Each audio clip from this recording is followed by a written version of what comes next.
All right, welcome. You arrived just on time. Yeah, welcome everyone and Happy New Year. It's the New Year's Eve. Are we ready for the countdown and for the tier list? Let me put on some background music because it's awfully quiet.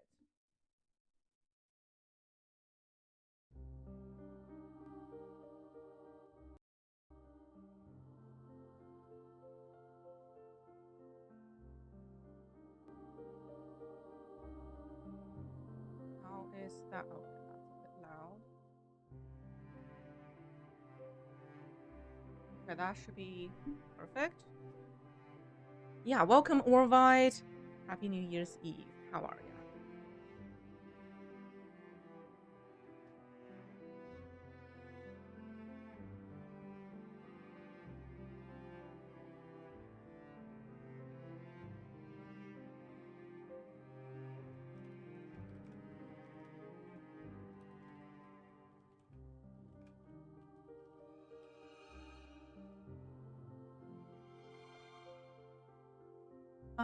I think I'm mostly going to go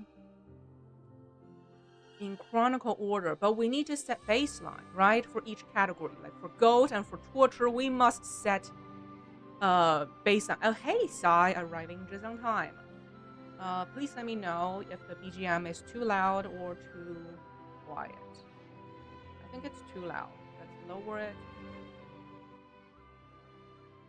Okay, that sounds better. Yeah, mostly chronicle order, but I need to set some baselines. You know, starting from from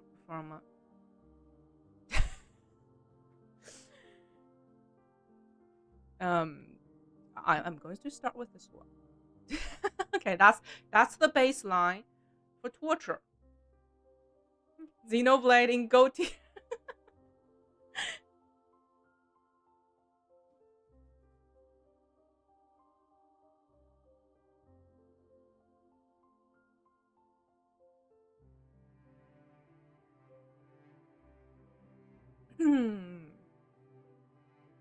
Yeah, Xenoblade. I let me pull up my calendar.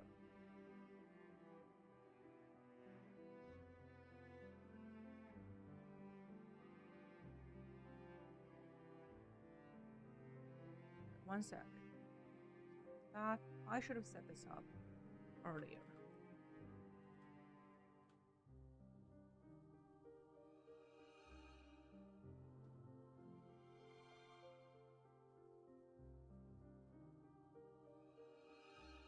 So Xenoblade, that was back in March. I played it on release. Oh, I didn't even add time. I think I played it 11 hours. Yeah, it came out on March the 20th. I was so excited, because it's such a well-known, established um, IP, and everything I've heard about it was praise only. And I was in the middle of playing Dragon Quest 11, and that's when I reached the post game, and the post game was not that great. It was kind of annoying, and I was so happy that I can get away from a Dragon Quest 11 for a bit. And oh my god, was I disappointed. Like first and foremost, that game is designed for the Nintendo handheld that had two screens.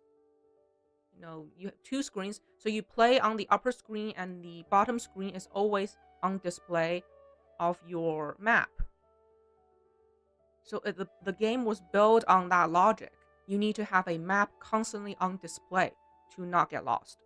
But nowadays we're playing on Switch, which only has one screen. Oh, hey, Fugo! Happy New Year's Eve! Welcome! How are you? We are talking about our favorite game of the year, Xenoblade. setting some baseline for each category. For the torture category, we're going to start with Xenoblade. Start strong. Oh, hi, Vigo from both sides. Yeah, just Dragon Quest 11 Act 3 is just, yeah, Dragon Quest games tend to have a problem with post game, but that's for later. Okay, that's for Dragon Quest. Yeah, I was just talking about first, like first, the game was designed for two screens. You're supposed to have a map constantly on for you to not get lost.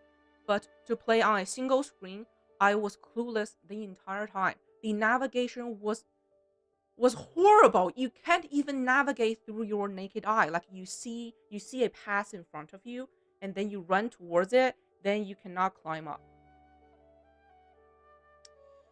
Like it looks like a, climbable mountain pass, but when after 10 minutes after you reach the destination, you realize you cannot climb that mountain. That mountain is for the mecha that you require later on. Like after you got the mecha, everything will be so easy because you can fly. But in early game, at least for the 11 hours I played, oh my god, navigation was the biggest issue. Then the combat. The combat system is laughable. That's where the game lost its identity. It doesn't know what kind of game it wants to be. It's not action. It's not turn-based. It's weird. Yeah, it is very weird.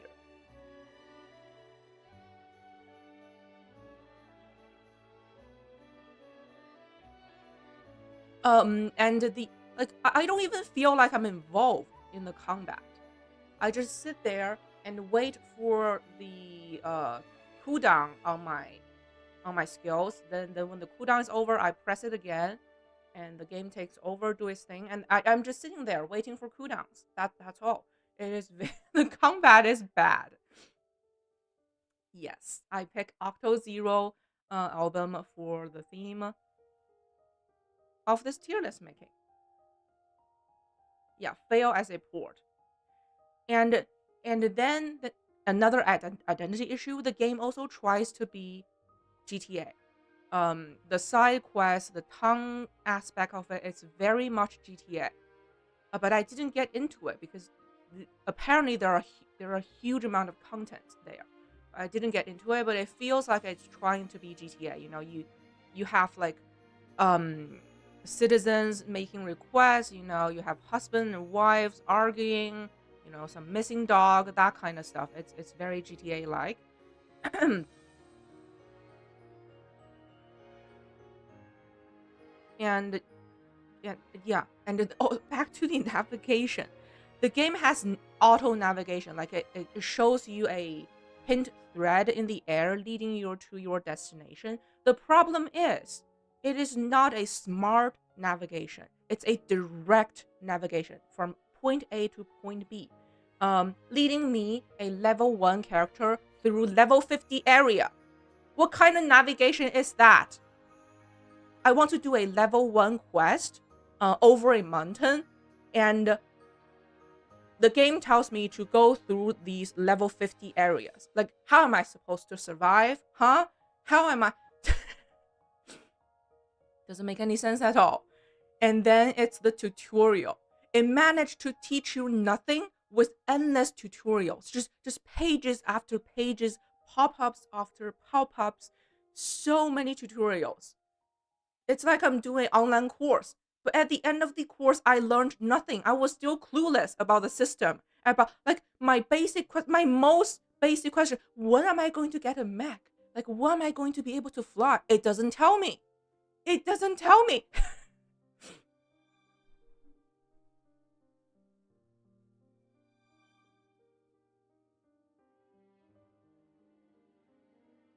Oh yeah, drop high level enemies in between of low level quests.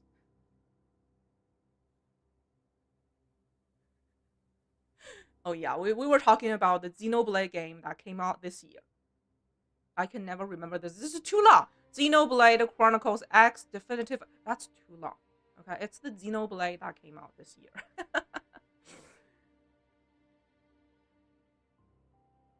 But yeah, that's actually the first game I rage quit on stream. I just couldn't. I tried it for 2 days. I really forced myself to learn, to try. Then I gave up. Realize some games are not for me, and my stream is where I have fun. and share my honest opinion. I don't need to force myself to play things that I don't enjoy. But there were some fun moments. Like if you die repeatedly to a boss, after a few times, the game pops up a window asking you, do you want to lower difficulty for this boss? The game is asking, you suck. Do you want me to dumb it down for you? And I picked yes. It was hilarious.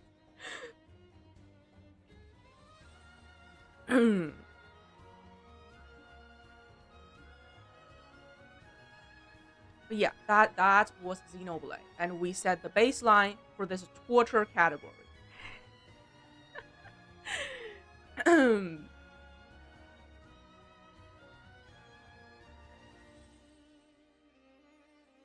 Now, I'm sure East games are way better than this. I'm sure they're way better than this. And I'm sure this game gets better after you get the, the Gundam later on. The game will completely change. It will be very cool. But first, you need to carry gamers through the first 20 hours. If the first 20 hours is torture, no one's going to keep playing. But yeah, there's that.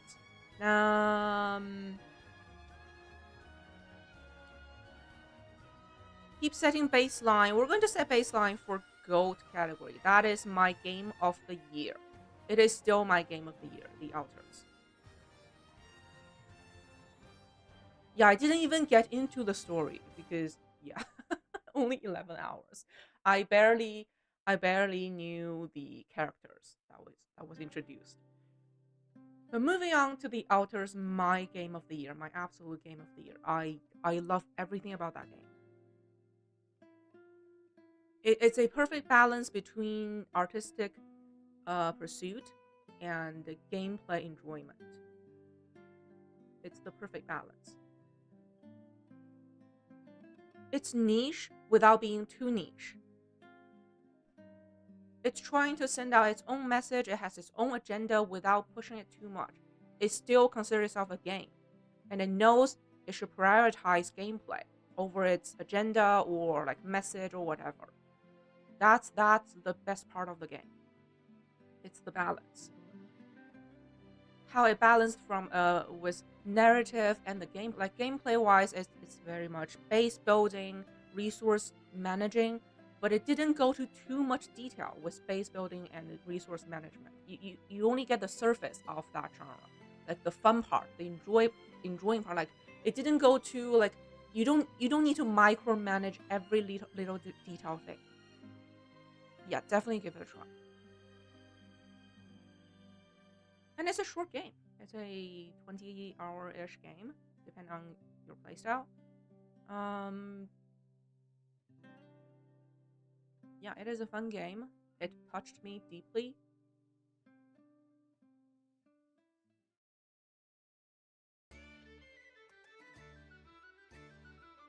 And the scientist will forever be remembered. He broke my heart. Yeah, this is not a game that you can 100% on your first playthrough. Like it requires at least 2 playthroughs. So don't worry yourself too much in your first playthrough to try to get everything because it's impossible. And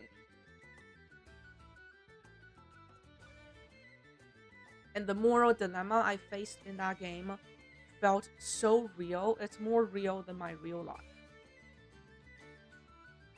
I mean, it does have its flaws. Like with every base building game, you feel like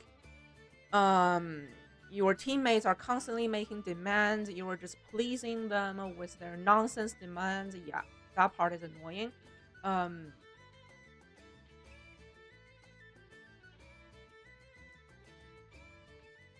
Yeah, I really don't. I really want to replay this game. I just don't have time. Don't have the time.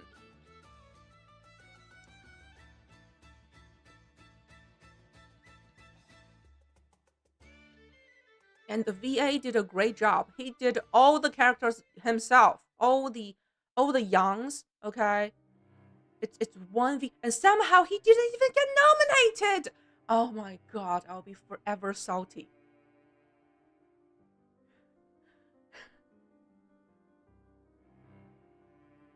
because they all feel like unique characters. They all have their own unique personality. They're all different and played by one person.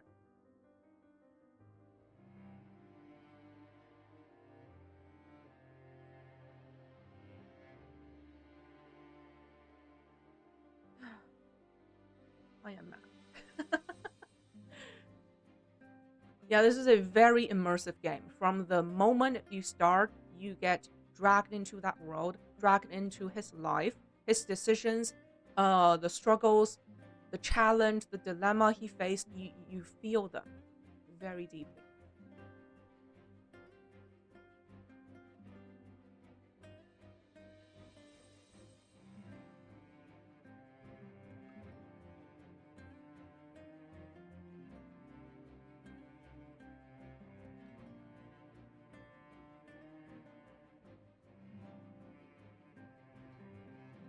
Mm, okay.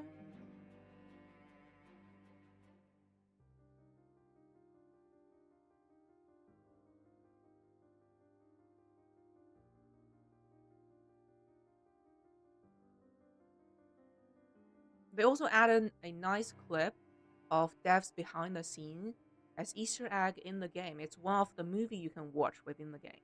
So that was super cool. Yeah, like the keyword for the alters is just balanced, okay? Balanced between their message and the gameplay, also balanced between like within the gameplay. Like it has exploring, it has base building, and it has the the decision driven uh interperson relationship. They are interconnected. They influence each other and move each other forward. They tie into each other. Like you need to build a nice relationship with your alters in order to unlock more abilities for base building and exploring. And you need exploring to get materials to build your base. And you need the things you build to explore more. Like it's so well tied together. Yeah, it's just a beautiful game. I love it. I absolutely love it.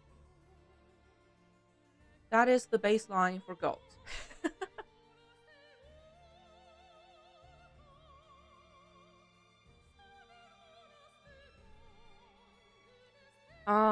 The rest I'm just going to go with Chronicle Order and see how it goes.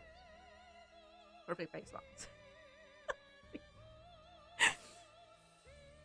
I mean, I don't even want to talk. I talked about this game already too many times this year. Too many times. Goose Game I actually played last year. It was like when I was testing things. That was in 2024. Ah,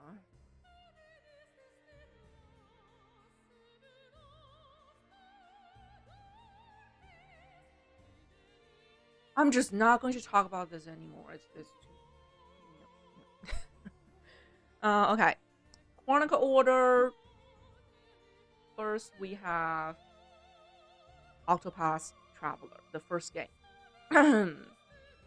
Actually started it in 2024, but finished it in January 2025. This is the real game that I started my stream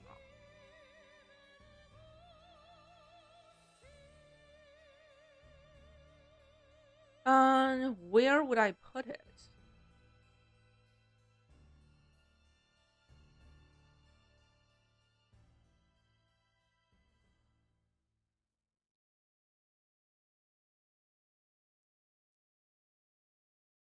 Mm,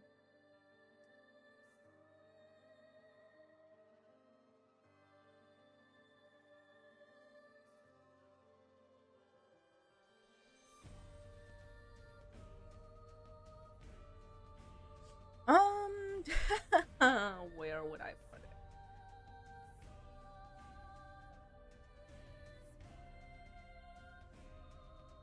Yeah, because when I'm thinking about Octopath 1, I'm also thinking about Octo 0. Which one do I like more? Clearly, Octo 2 is goated, But for 1 and 0,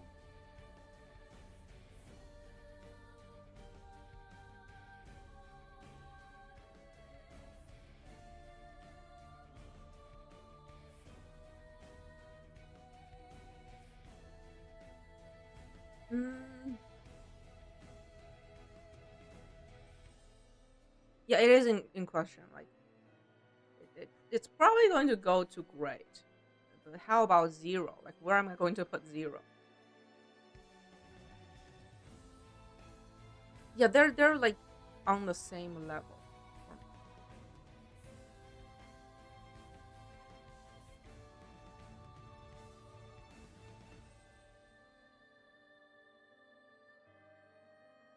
Yeah, Octopus Traveler for me is definitely great. It's it's immediately like the moment I start playing it, I immediately realize this is a game made for me. It has all the elements that I like. Um, turn-based, with a team, with some build, but not too complex. And I really like the shield breaking aspect. Yeah, gameplay wise, I really like it. Story was basic, but that's JRPG. I don't really mind. And music was amazing. Yeah, great game. Not goated because that is for Octo 2. Yeah, Octo 2 is goated. But I don't really remember. Did Octo 1 had dubbing? Because somehow in my mind it didn't have dub. Did it have dubbing? I think it had, just not as much as Octo 2. It had very limited dubbing. Nowhere near as much. Yeah, that's what I felt.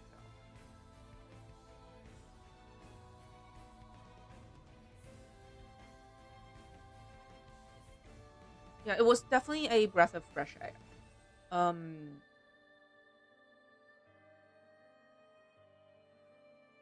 uh, to have a well-made turn-based game with amazing music, like right, right in my sweet spot.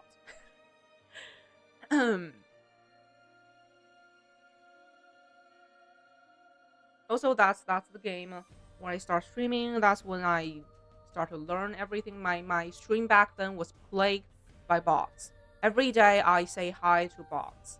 They are my regulars. And I was streaming on my MacBook with my Switch. I learned so much.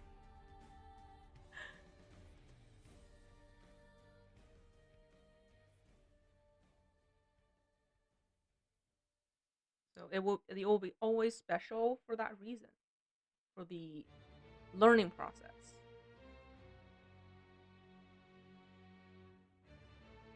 You know, bot to shoot the other bot. Yeah. And then after Octopass, this is my intro to streaming. This game is where I really started streaming.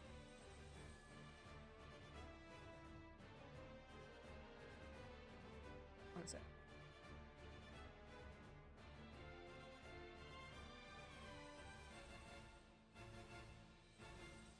Yeah, the next game is where I really started streaming.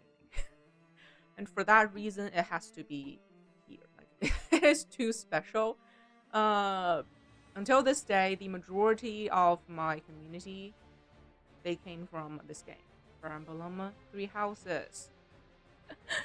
Um uh Fire Emblem, let's see.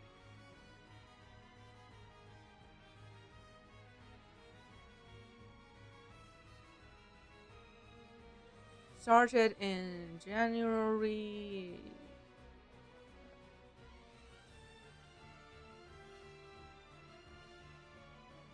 Yeah, I played exactly 2 months. 440 hours. Oh yeah, that final boss fight was epic. I remember that day, Hugo. each of the finale fight took me a whole stream, 440 hours. But I'm not the sicko here, okay? Members of community have like 500 hours, 600 hours, 700 hours. They're crazy. They're crazy. And I learned so much from them. If I were playing this game, yeah, 7 to 8 hours. If I was playing this game by myself, I would probably quit. Not even finishing the first playthrough, because without the knowledge from chat, I wouldn't even be able to beat the first run. Like, there was so much, information not taught or mentioned in a normal playthrough. It's just there's no tutorial. You have to learn it from outside source. But after you learned all the details, oh my god, this game. Yeah, 2018 game. After you have all the knowledge, this game is crazy. Like, I love the tactical aspect of it. You can min-maxing, and you can replay. You have 10 opportunities, divine pulses. You have 10 opportunities to replay.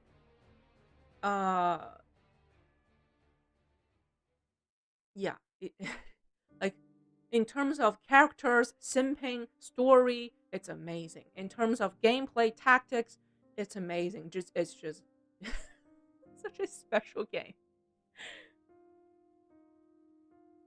And Dimitri will always be special. I first played as Golden Deer because, according to guides, if you're only going to play the game for once, Golden Deer is the way to go because it tells the whole story. These two are like each of one side of the same coin, but the Golden Deer is watching the grand scheme. But I didn't really care about Cloud. It was during Cloud's playthrough I realized Dimitri was going to lose an eye, and immediately I was hooked. I was like, I didn't know he was going to lose an eye. Had I known that, I would definitely pick him. So that's when I realized I must play New Game Plus. Back then, I was pretty much against New Game Plus. I never played any New Game Plus in any games. But in that game, I realized I must play again.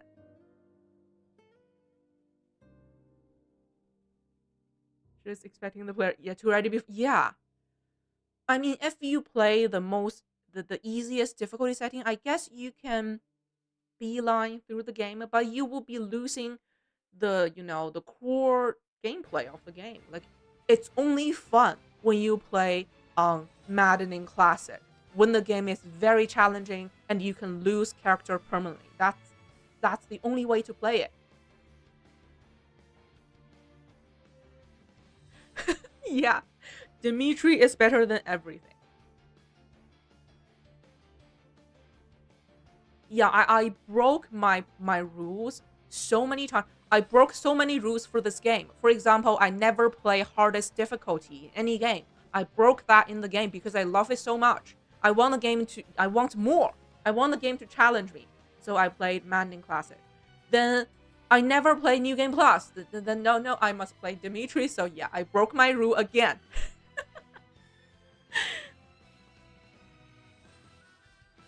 Yes, I played with hardest difficulty and with permadeath.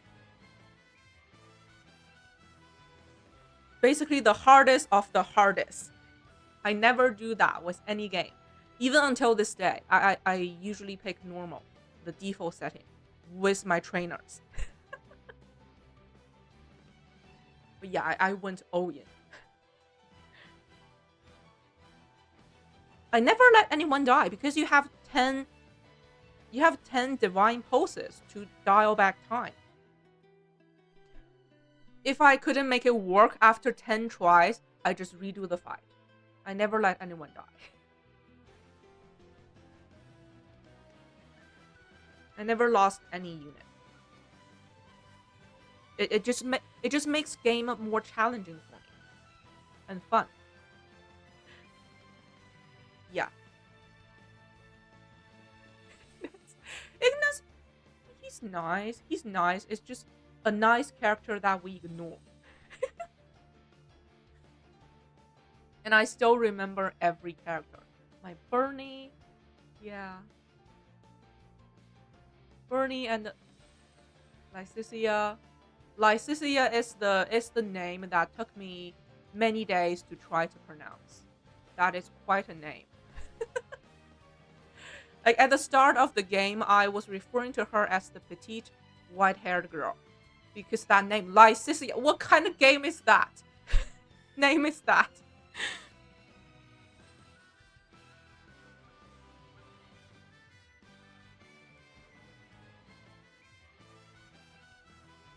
Marion, the suicidal one. We must save Marion in all places.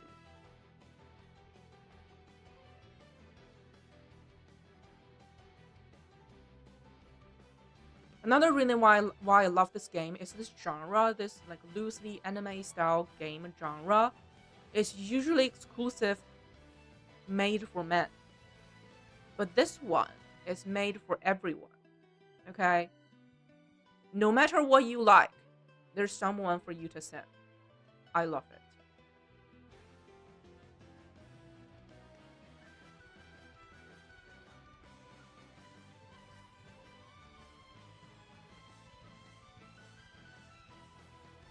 And the waifu characters, they're not annoying at all. Okay, usually waifu character in anime games are a big turnoff for me because they're just annoying.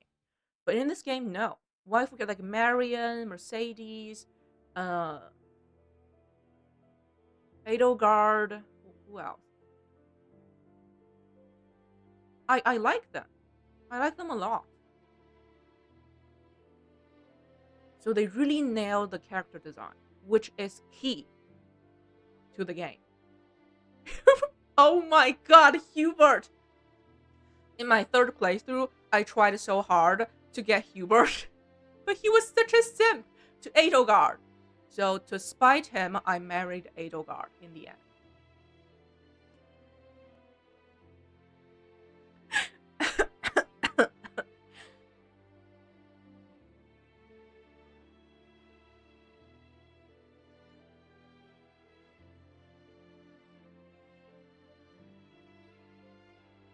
Yeah, this game is just too classic.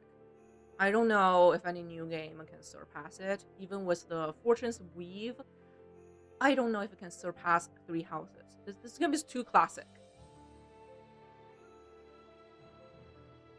In terms of gameplay, character design, story, yeah, it's too perfect.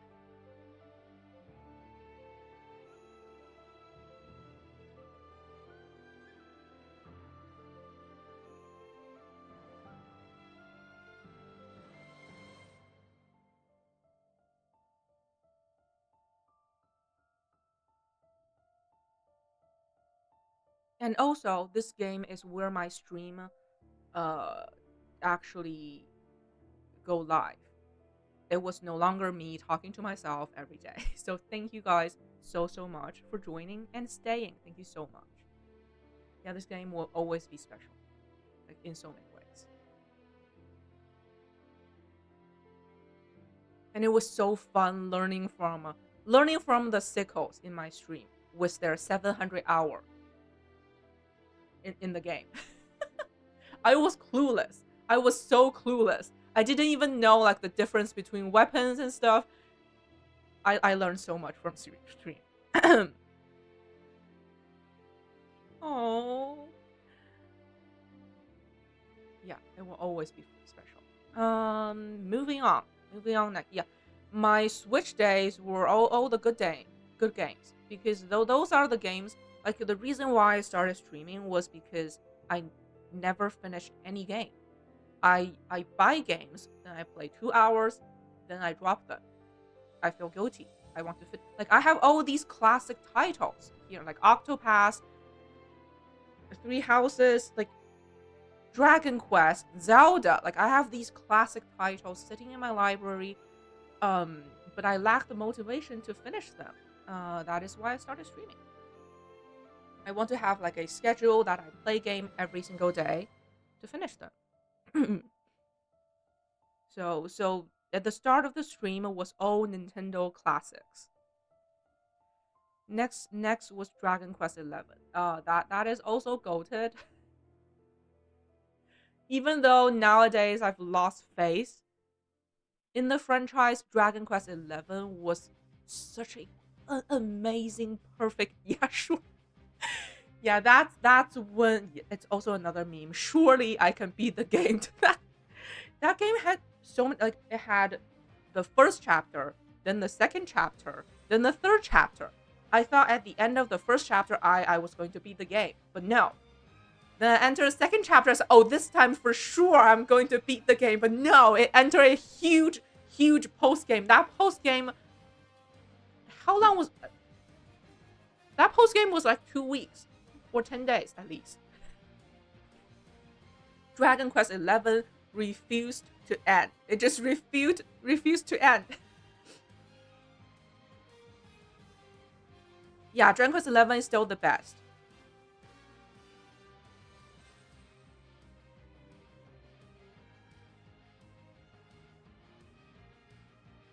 Only one that I found that I feel this way.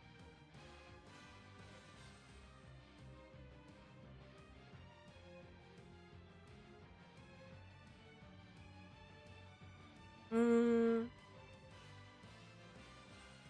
yeah, sometimes we just need some extra notch to finish game through. But now I don't think I need that anymore. Like now I've really reignited that passion inside me. Like now I can just keep going.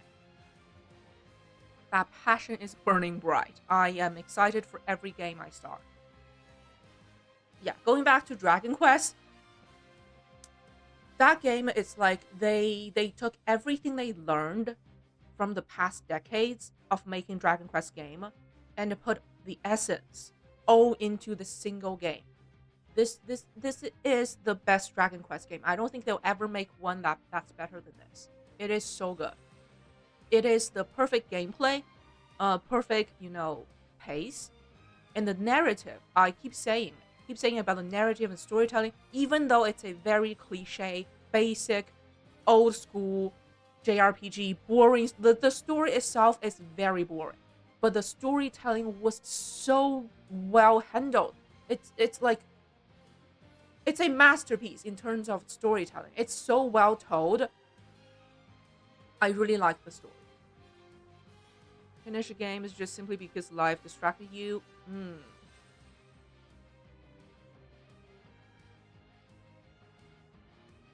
Yeah, like I don't think Dragon Quest 12 will be better than this. I don't think any other Dragon Quest remake will top this. No. This is the summarizing title of all the other Dragon Quest games. All the best things, all the essence are already in this game. And also because this is the first Dragon Quest game I play, everything felt new to me. All the monsters, the skills, the music, they were all new to me. That also adds to my experience. But then later on, after I play like 3 remake and 1, 2 remake, I realized all the monsters are reused, all the items are reused, all the skills are reused. Everything is, then it devalues. Okay, it really devalues. So I recommend new players to play Dragon Quest 11 and just play this one alone. Ignore the rest, okay? You were good with only one Dragon Quest game. This is already everything you need to know about the Dragon Quest franchise. Everything else is the same. Is the same and subpar. 12 is going to give too many surely. Oh my god. Sure. It was like the stream, like the title of the stream was surely this time we can beat the game. Long running JRPG series, lots of iconic monsters that I mean, a callback here or there, a reference here or there, that's nice. But just don't reuse all the assets. That's so boring. I'm already seeing that in Octopath, and that's alarming. They're both Square Enix games. It's alarming. Okay? You cannot just reuse everything.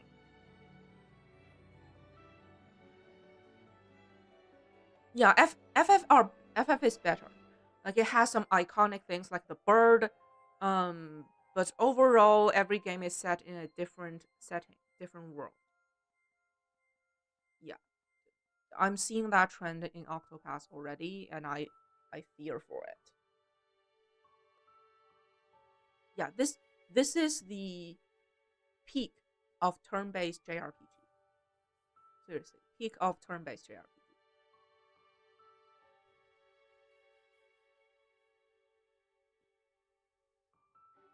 But the post game is too long. Okay, cut the post game. Cut it.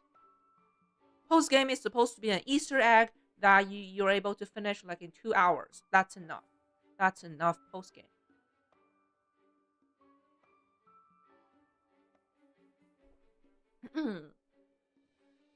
moving on to the next one. Next one is actually Xenoblade. I tried it in the middle of Dragon Quest and flushed it. We already talked about that. Then after Dragon Quest, it was a unique game. It's called Unicorn Overlord, coming from a almost indie studio, Vanilla Ware. Like for a studio itself, I would say they're an indie studio, but they are always, partner with big publishers. So I don't know about that. Like in my eyes, they are indie. And they have unique art styles. All their games have unique art styles. That's the big selling point. This game has a unique gameplay. It's like programming. You set the active skills and passive skills of each of your unit. Skill one, skill two, skill three, like, and they will trigger according to the rules you set for them. Basically, you're writing a program for them. Then your whole team enters into battle. You don't do anything. You just watch the battle plays out. You watch your program plays out. It's actually fun. It's actually fun to play. Oh, you're very welcome. That makes me so happy. If I can, introduce even one game to you that you really enjoy, that makes my day, honestly. Yeah, this is a unique gameplay, and the game itself is not that long. It's a mid-sized game with bunch of waifu characters with amazing art and nice dubbing VA, because it's crucial. It's a game about waifus, so you need a good dubbing.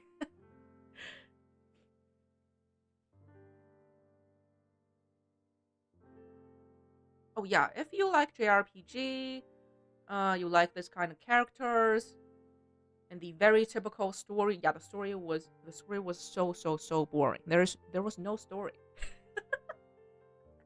There was no story. Okay, there was a prince.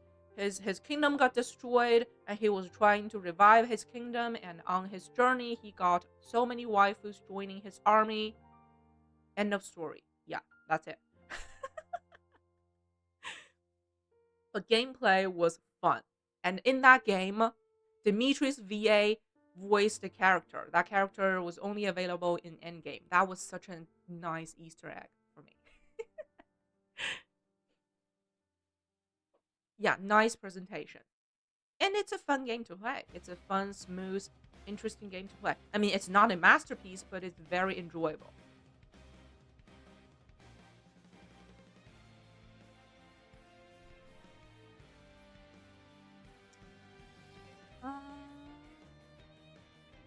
Where should I put it?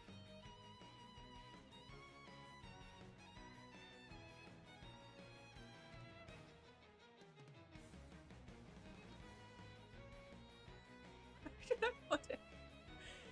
Uh,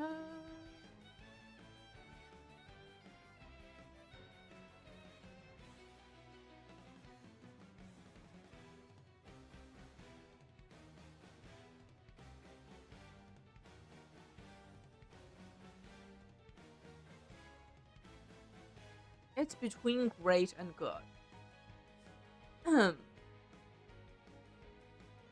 It is between great. Also, this is a game great for, I don't know, commuters or with limited time, because you can pick it up and put it down at any time.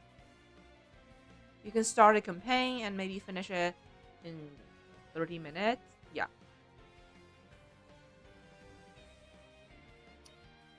I don't know.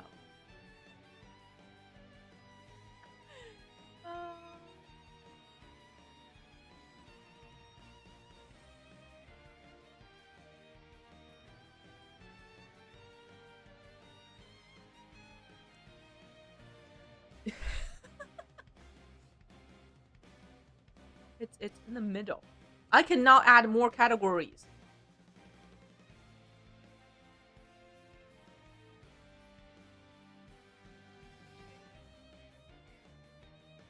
I'll put it here for now. Maybe I'll change it later, but for now, it's great.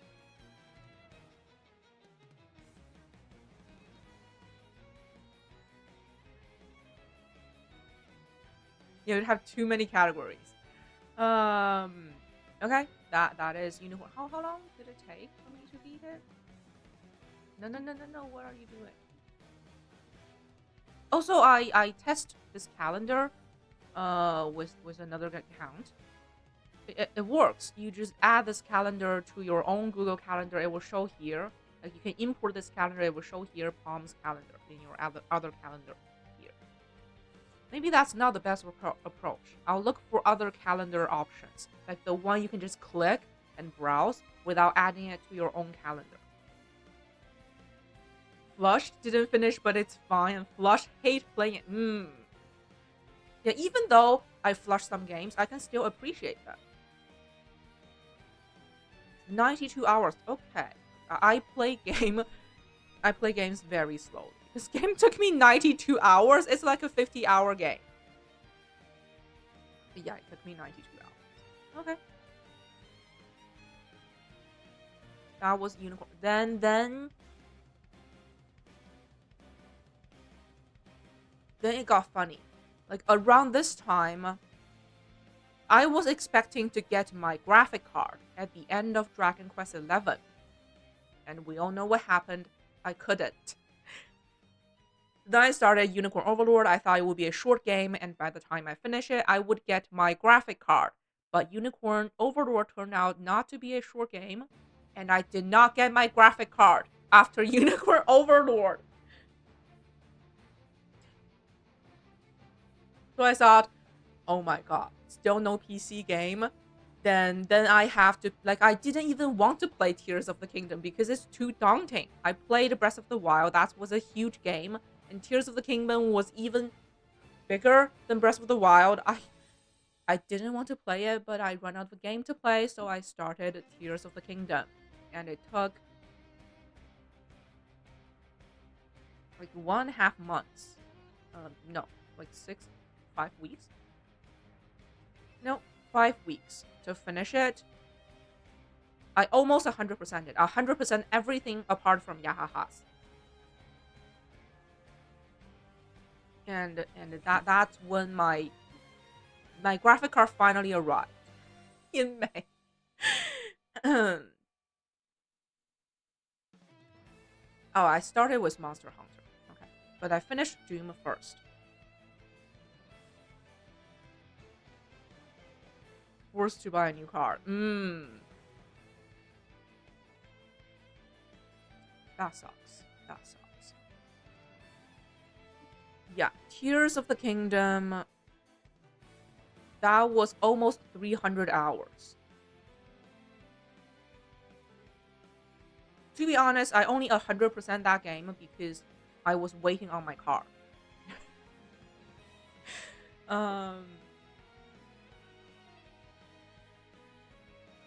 2 months because the the market it was crazy. It is still crazy. Yeah, I 100% everything apart from Yahaha. Like I got all the I don't even know the yeah. There's no achievement system on Switch, so I don't even know. I was clearing map day in and day out, just every day, log in, clear the map, log out, section by section. But this game, it goes there. I would put Breath of the Wild on Goated, but Tears of the Kingdom is just a mid game. Breath of the Wild was groundbreaking. It's a completely new thing. Yeah, it was breathtaking. And Tears of the Kingdom is just copied everything and added more filler. Way too many fillers. the entire underground map was completely unnecessary. Okay? It was completely unnecessary. That's just filler. Um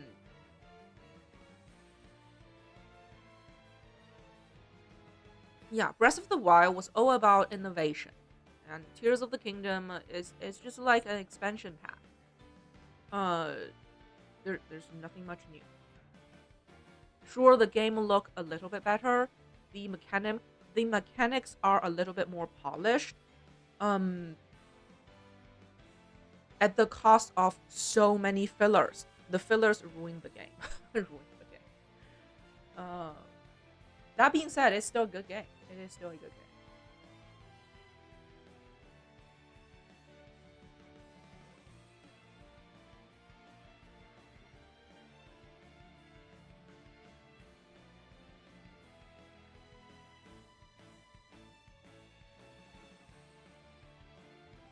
Yeah, it it copied everything from Breath of the Wild, and the new things are all trash. The new things they added are all trash.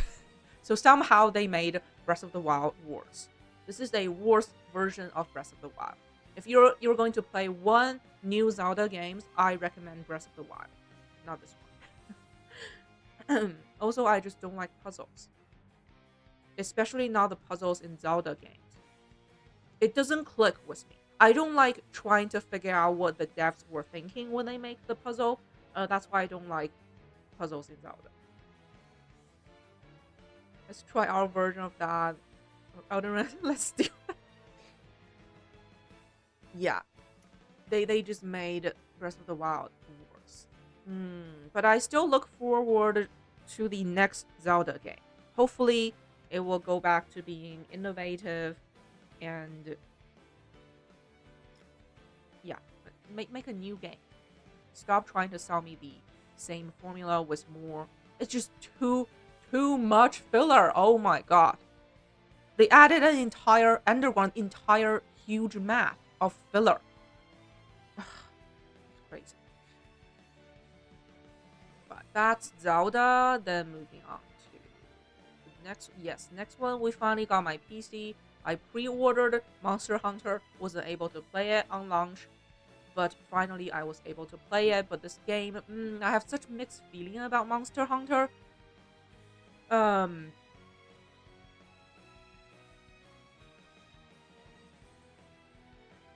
because the underground map in Elden Ring is well designed. It's well designed.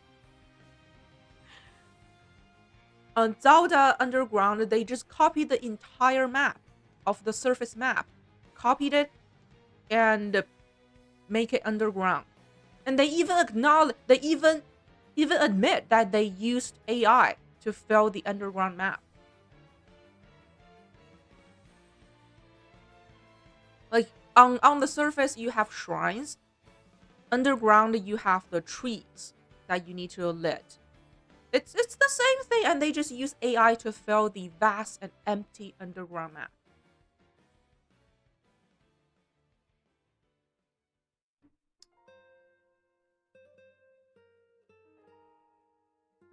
Should I go with finish order or I'll just do Monster Hunter Wild.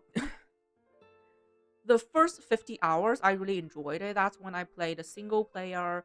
I played it as a single player game with campaigns, with story. It was fun. I was constantly fighting new monsters, getting new upgrades, getting new weapons. I'm learning my weapon. Yeah, it was fun. Then the next 20 hours was also fun because that's when I start to play multiplayer, playing co-op with chatters, with friends. That was, oh my god, even better than the first 50 hours. I realized why the game is so popular, why the franchise is so popular, because playing with friends, imagine that playing with friend is fun. It doesn't even matter what you're playing. If you're playing with friends, it's, oh my god, it was great. And then the power creep came in. Then I realized how grindy the game is. How mono game the game was. Like the game wants to be a mono game for mono players. They want to suck the life out of you to force you to only play the single game. Put your every day, every hour into this game to grind that crazy nonsense RNG gear. Um, that is not for me. I don't think I'll ever come back to that game, even though I absolutely enjoyed it. It's just not a game for me. The single player part I really like, and the cozy co-op part I enjoyed. But nowadays it's too grindy. It is too grindy. Also, I only realized recently about the optimization hell because I play the game majority in 2K. When I was playing 2K, I didn't quite understand what people are complaining. Like the game runs pretty well on 2K for me. Like I was streaming and playing at the same time, yet the game runs pretty smooth. I didn't really understand the complaint. But then I got my 4K monitor, and oh my god, now I totally see it. They are so based. This game cannot run on 4K. It just cannot run on 4K.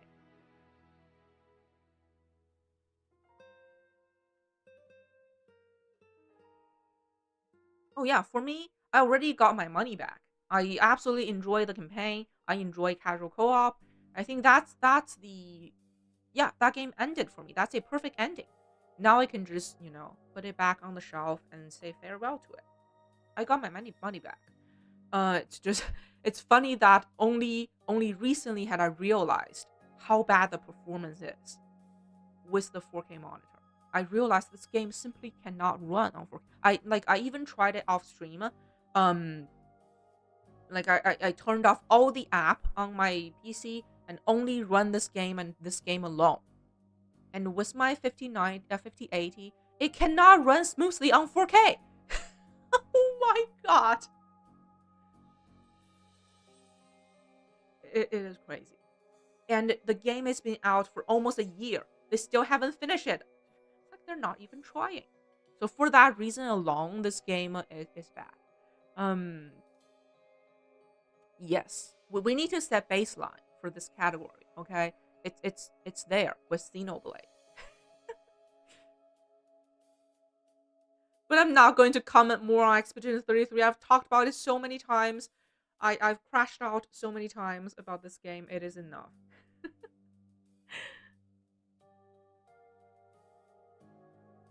So Monster Hunter Wilds. Monster Hunter Wilds.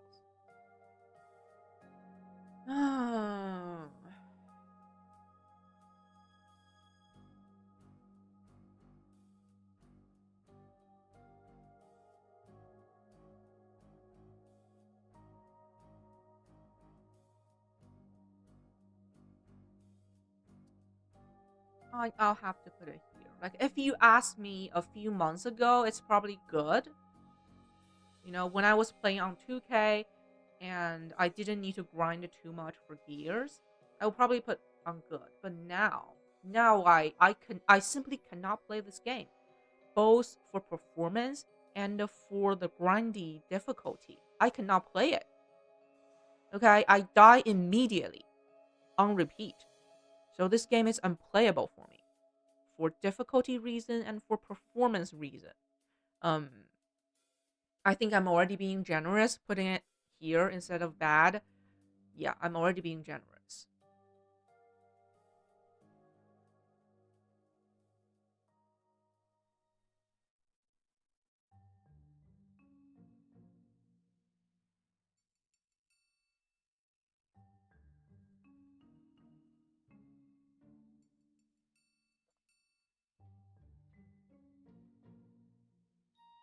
I'm being generous because I did enjoy the single player campaign and the casual co-ops. Okay? But yeah, that is Monster Hunter. Moving on, we have Doom The Dark Ages. Oh my god, that game is immediately going to great. It's not goated, but it's definitely a great game.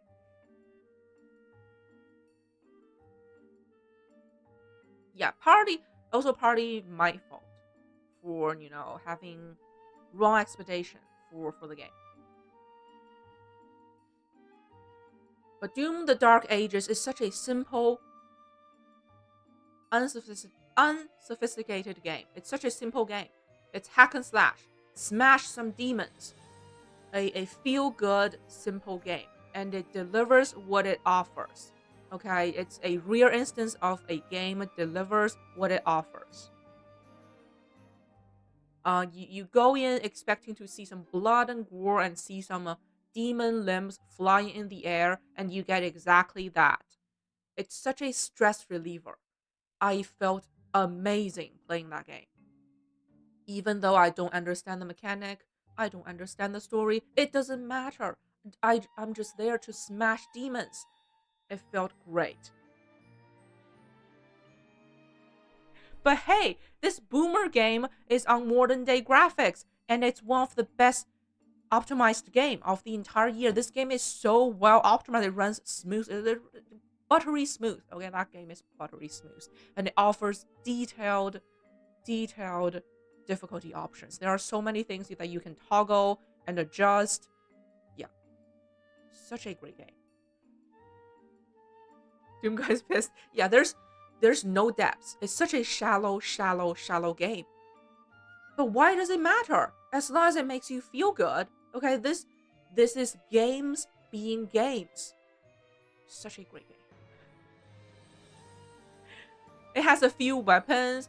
It has a few abilities. Like there's no depths in building, like in your builds. I don't think there's much replayability. No. Because the build is very shallow. The only complaint I had was the map and the puzzle. Like, why would you put like puzzles and confusing maps in a fast-paced hack and slash game? It kills my mood. I was in my power fantasy, then I have to stop and figure out this dumb puzzle and go backtrack the map to find a key to do this. Why are you killing my vibe? Like that's my only complaint about the game. Other than that, great game, highly recommend it. Play on Game Pass, because the retail price is crazy. Play on Game Pass. I got the game completely free with my graphic card.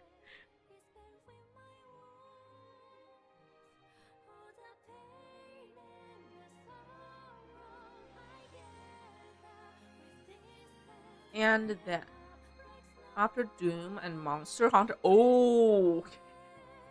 we all know what purple means. And it's such a short. I played 1.5 hours. Okay, Doom was 22 hours. Yeah.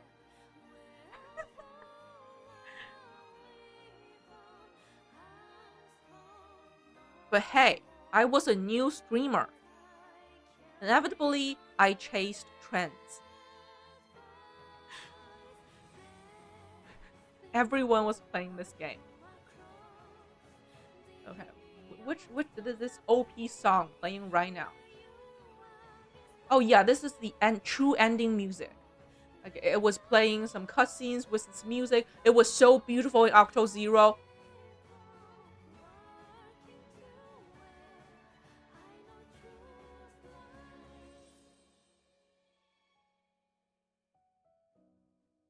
Yeah, this game. This game. Oh.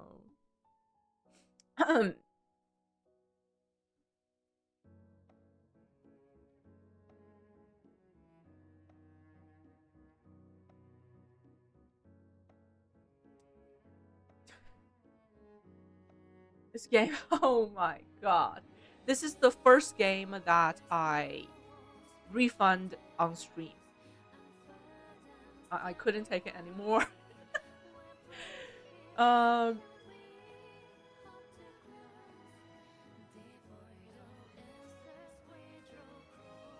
I just think fundamentally a Souls game and an extraction game, they just don't match. You cannot merge them together. And have they ever played their own trashy game? They just trashed their own, brand name. They have forever sullied the game of Elden Ring. And the past few months has been really interesting. It's like a social experiment of seeing die-hard Elden Ring fans coping. They're hard coping. Now they're praising the game. Their coping in itself is very amusing.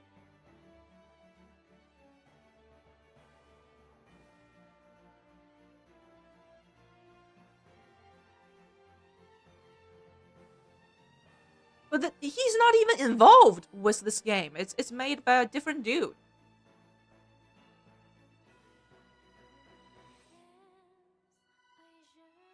But Miyazaki did beat Elden Ring with his developer knowledge.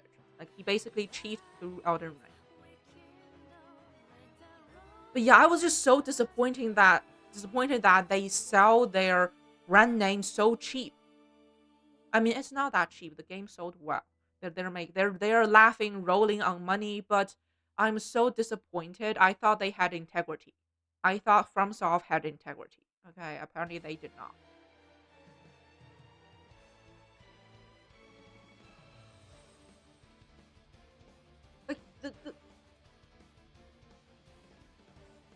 Like like before I even tried the game, I knew it was going to be a money grab. I just didn't know it was so bad. Like Elden Ring Souls games are they're not supposed to be fast-paced games. You're supposed to take your time, both with your build and with studying the boss. You're supposed to spend time to explore.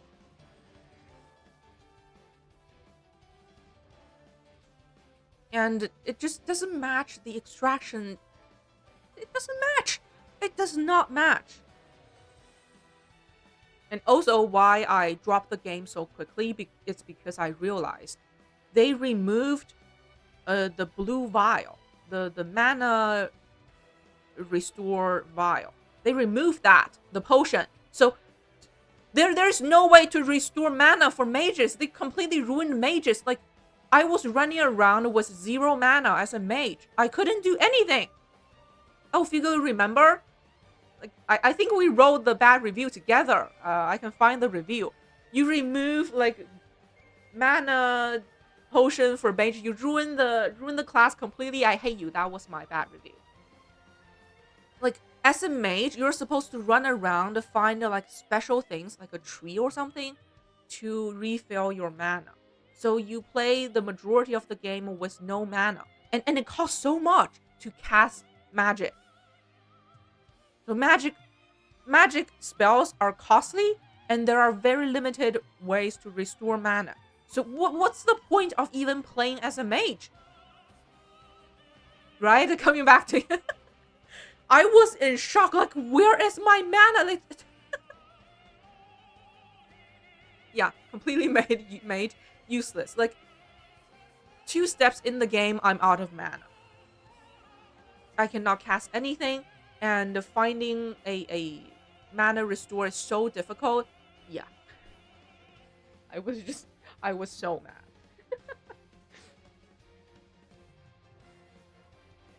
And the refund was really fast. I imagine many people were refunding the game. Yeah, that's the first game I refunded.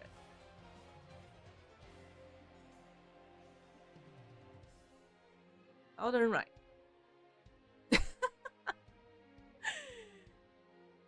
I was just not doing great in May and June. After Elden Ring, Night Ring, I played Expedition 33.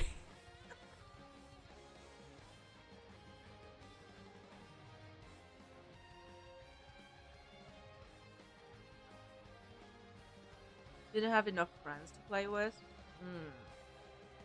It didn't really bother me. I just think fundamentally the gameplay doesn't work, and they ruined my mage.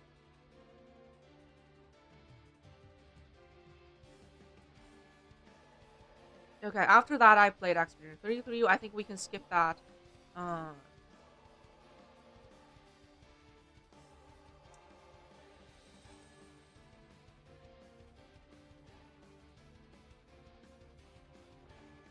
Okay. This is actually a little bit bad. Then we play Lisa P, which I flushed before beating the game. I play Lisa P here. It's so random that Lisa P got in the middle, like started in the middle of Expedition 33. It's because they dropped the DLC out of nowhere. That's when they dropped the DLC. And I was like, oh my god, now I have to immediately play the base game to play the DLC.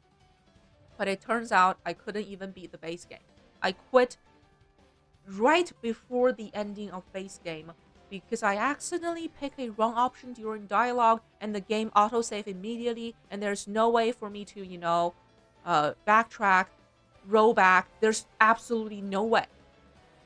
I was so mad and I quit.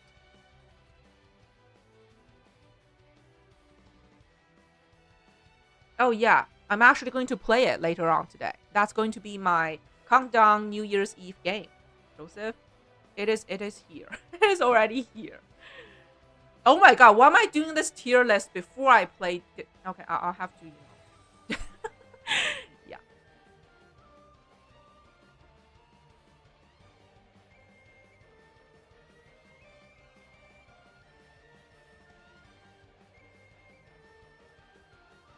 Because unlike the regular Souls games are also like that. Like they have aggressive autosaves.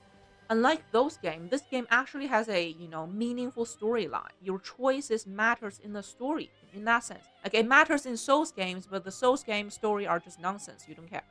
In this game, I actually care about the story, and I messed up a choice, and it messed up my story. I hate that. That's why I quit. Like in Souls games, if I messed up a choice and I messed up the story, I wouldn't even care because it doesn't matter. This one, I was partly playing for the story. The story was really good. That's why it pissed me off.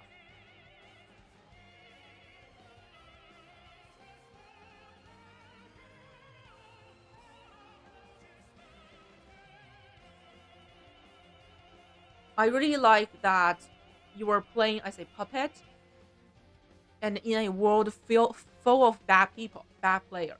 And you are learning humanity through killing and lying. I really, really like the concept of this story, this setting. I really love it.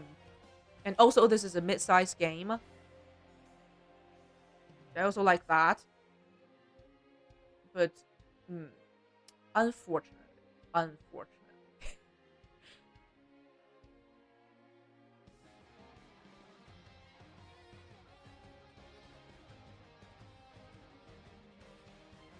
Oh yeah, I think you'll enjoy the game. It is a very good game.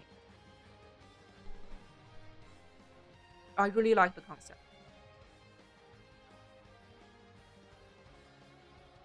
Unfortunately, I couldn't finish it. Where would I put it? I still think it's a good game. We're not on this genre soon, but this is a short game. This is a short game. Maybe it will, rekindle that flame in you.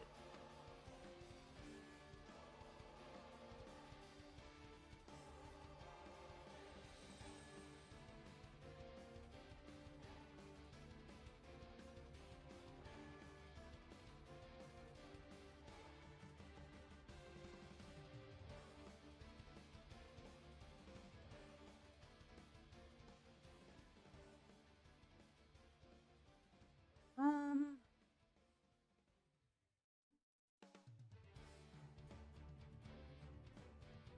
mm,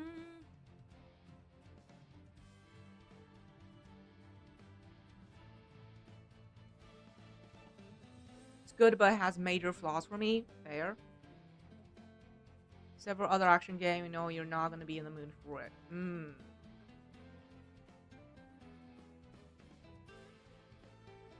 Yeah, story of our lives. Surely I'll be able to play more games.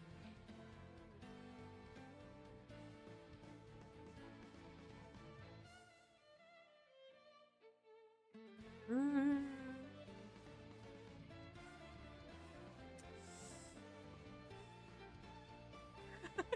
From the start. I lie to myself all the time. Ah, this is the pickle. It's either good or meh.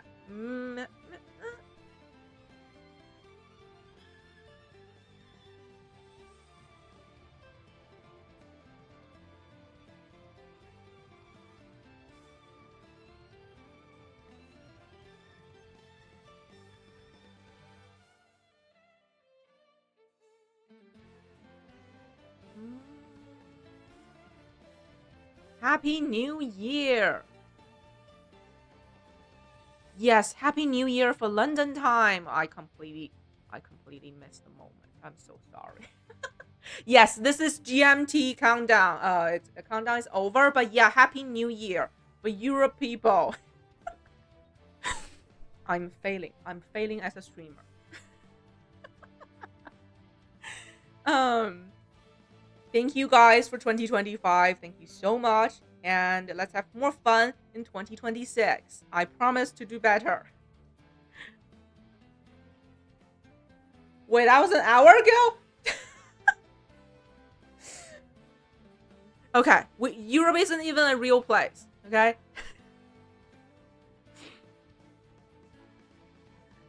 Um.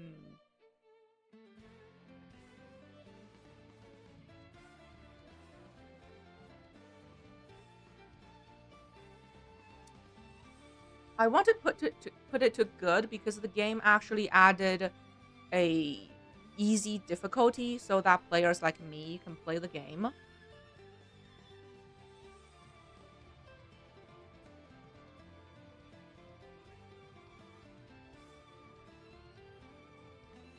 Ah!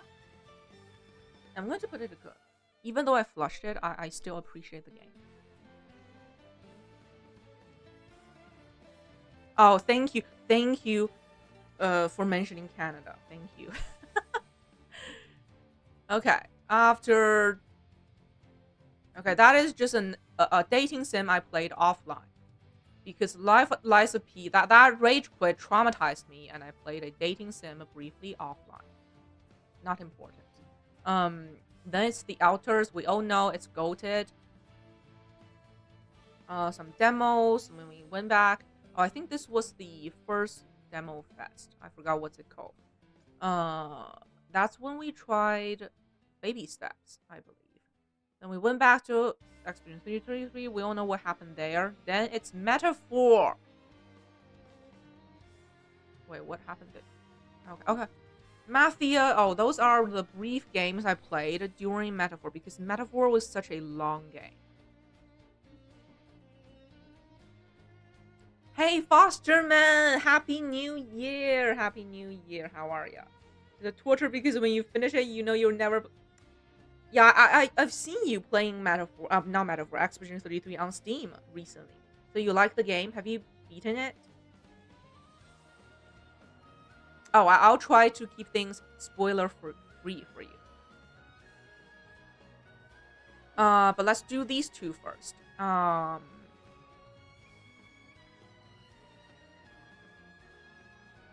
Mafia. This is the first one. It's the interactive movie. It's the goated interactive movie.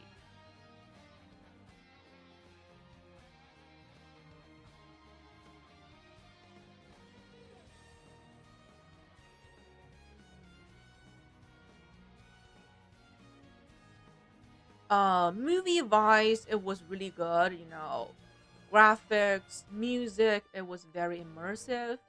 Um, the story, the writing, like if you put it among movies, it's mid, but in games, it's top tier. Okay. Um, but there is no gameplay. There's no gameplay. It's just watch a clip of a movie, then you drive your car, then watch movie, then you shoot a few guys. That's it. There's not much uh, gameplay, and I hate driving.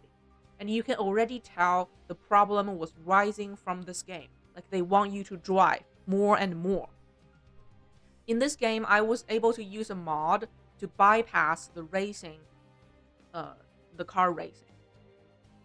But later on in the new game, Mafia: The Old Country, I wasn't able to bypass it, and I got hard locked. Yeah, I hate driving. Story was good. No gameplay. Where should I put it?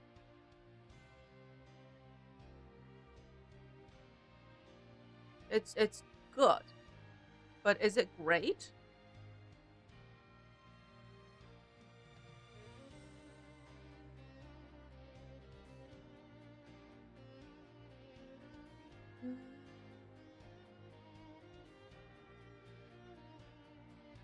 Also, this is a very linear game. All Mafia games are linear. There's no choice, no decision involved. You just follow along.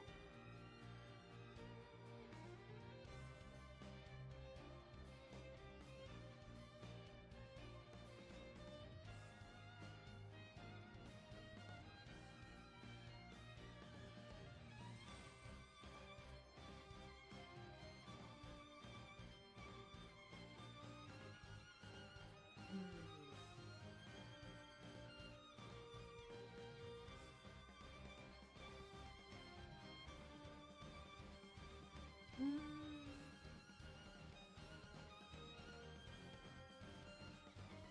I'm going to put it to good.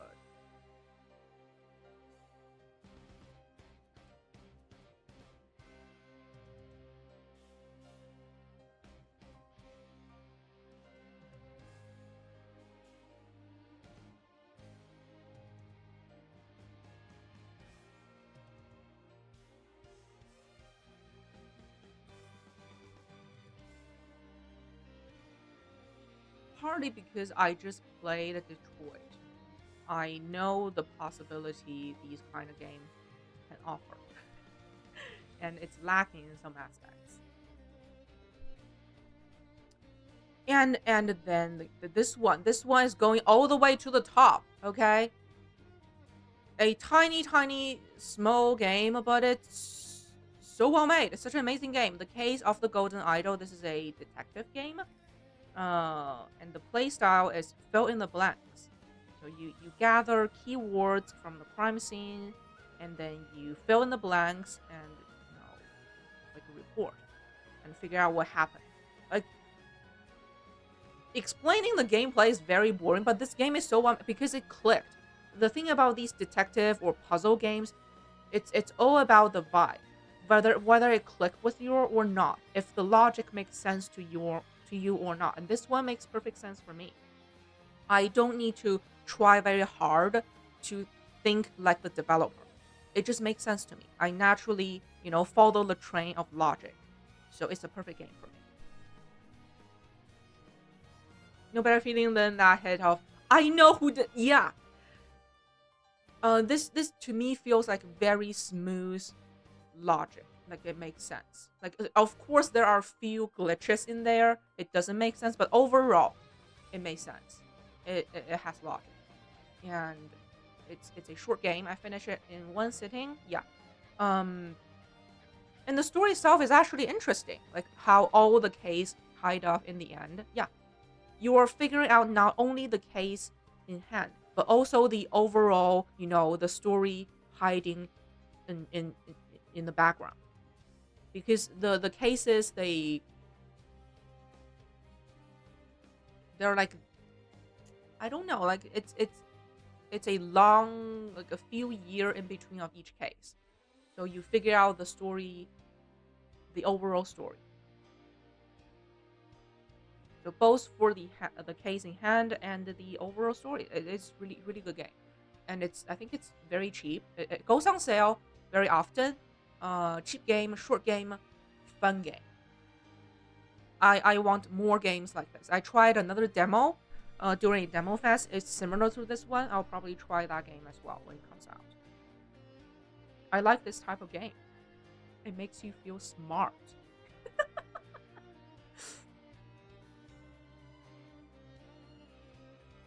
This is another boomer game? Are you kidding me? The Knives Out films, they give you the clues. Yeah, I even want to replay the game. It's so well made. And this goofy, this weird art style is also part of the selling point. This art style matches the game perfectly. I thoroughly enjoy the game. I love it. That was a fun 6 hour experience. I didn't play the DLC. The base game, I think it's 6 or 7 hours. It's so much fun. It's such a great. Go play it. Go play it. It only takes you one day, and you will not regret it. It's ancient. Just puzzle and puzzles. I don't play much game like that. Like I think this is the first one I really enjoyed, but because it's all about whether it clicked for you or not. The logic in this game makes sense to me. Other games might not make sense to me. Like if I feel like I have to force myself to understand, then it doesn't work for me. This one just naturally makes sense.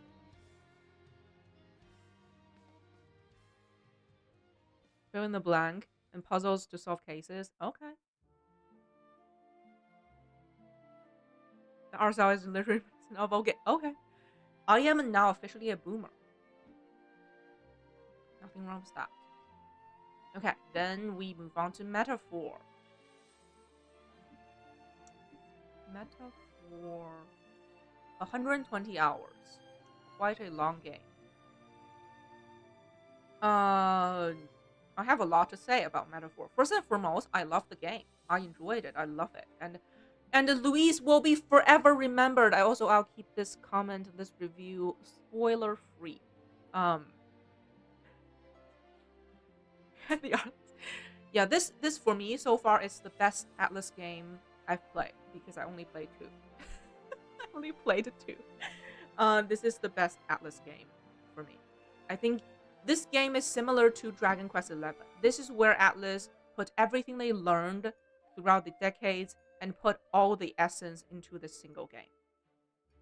It has the best system, the best combat, the best build, the best team, the best dungeon. Even though the dungeon still sucks, it's already the best Atlas could do with dungeons.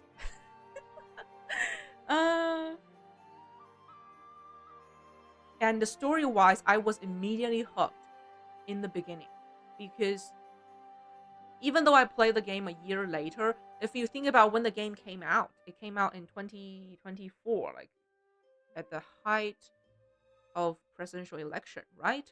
And the game came out, and you are basically playing someone, playing a candidate in an election. That alone is just goated. Okay, that theme is goated. Even though I think the writing fell apart later on, but the concept alone is goated. I love it.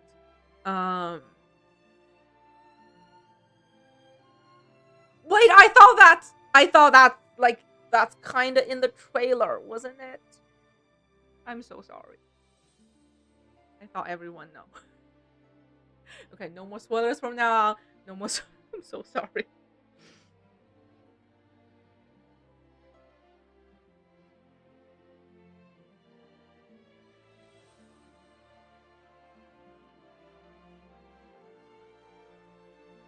But yeah, like I mentioned before, I love political satires. Yeah, I absolutely love political satires. Um, this one definitely have the opportunity, but obviously being a JRPG, it couldn't be a full-on political satire, so it fell short on that aspect. But okay, that's okay.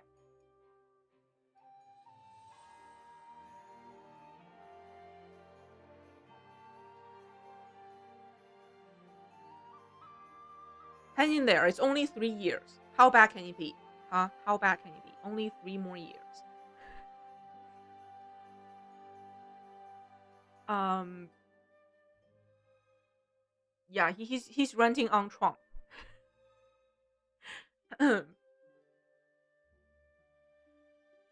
um. Overall, it's still a very it's a good story. JRPG, good story. Are are you are you for real, Hugo? Because I've heard some things about Persona 5 dungeons. I've heard things.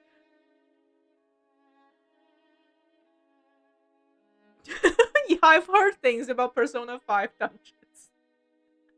I think Metaphor is already the best Alice could do with dungeons. Like Persona 3 is no. Persona 3 is horrible.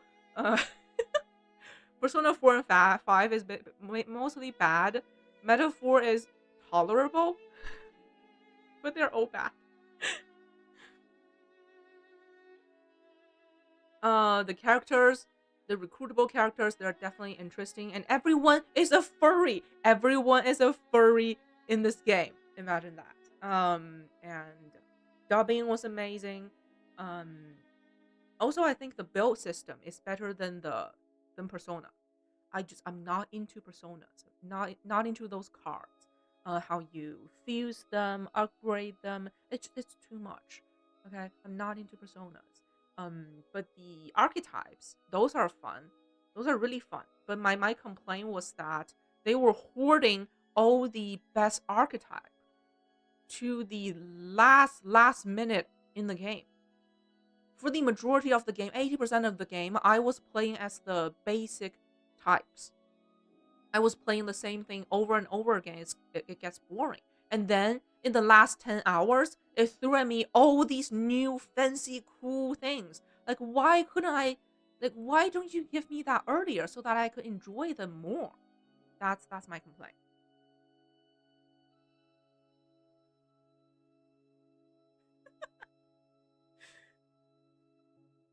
Yeah, even with the JRPG mini map, area map, big map, I still hate these dungeons.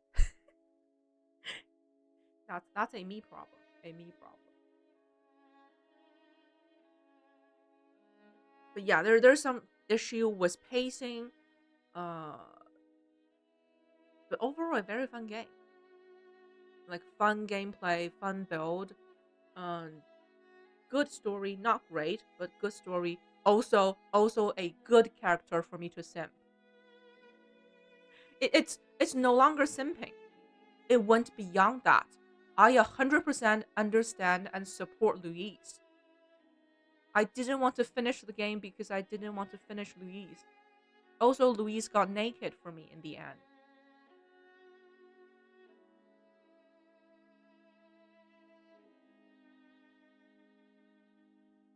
So it's where should I put it?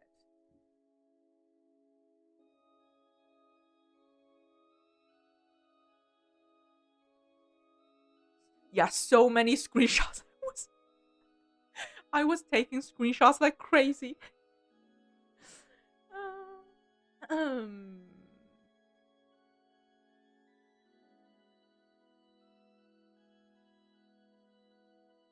yeah, I love the theme. I love the villain. I like the story. It could be better, but I still like it. And the music was also good. I forgot to mention that. Downside is the Atlas calendar system. I just hate calendar. Okay, but in the end, I got used to it. I kind of find comfort in it. But yeah, calendar system was too many limitations, and they were being vague about like what you can do or cannot. Yeah, it was too vague. Like they expect you to have played every Persona game before Metaphor. They didn't explain well enough about the calendar. That's a problem. Um,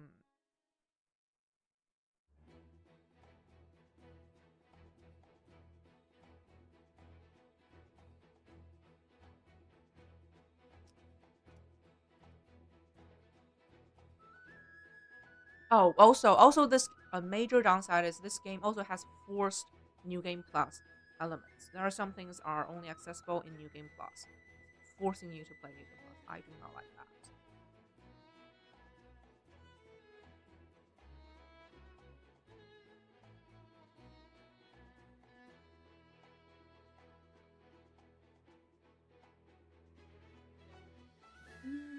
Where should I put it? It's going to great.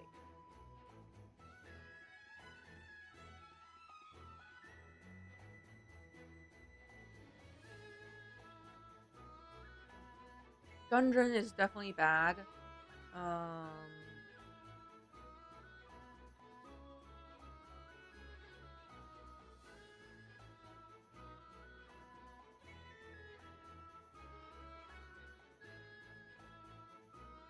yeah, I'll also say great. Already got me a great story, a good story, and great villain, and a great theme. That alone is worth a great rating. Okay, yeah, it's definitely not goated. And I don't want to put it next to Tears of the Kingdom. No, they don't belong in the same line. Moving on.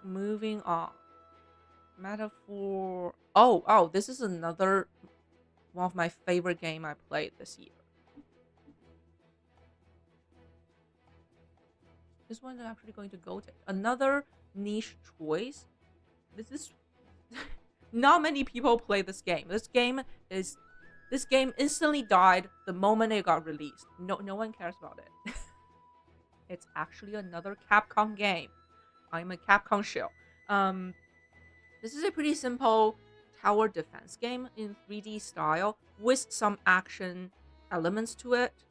Um, you have different classes, and there are some basic town building. With progression, you get more towns and activities unlocked. With amazing art style. Amazing art style. I think they basically took every scrap parts of Onimusha and used it in this game. It's the Onimusha art style. Yeah. Um Kunisugami, The Path of Goddess. A Capcom game. Here.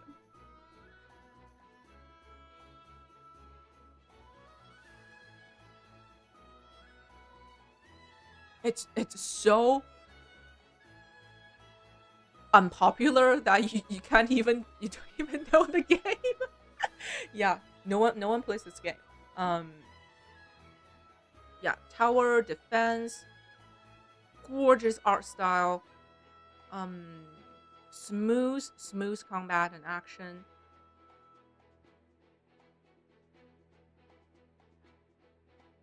Uh um I absolutely adored the game.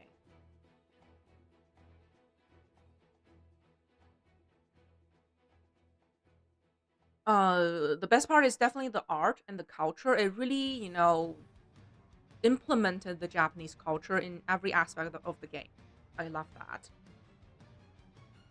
Um, with really nice details, and the level designs are also amazing. I mean, it's your typical tower defense level design, but it's still good design.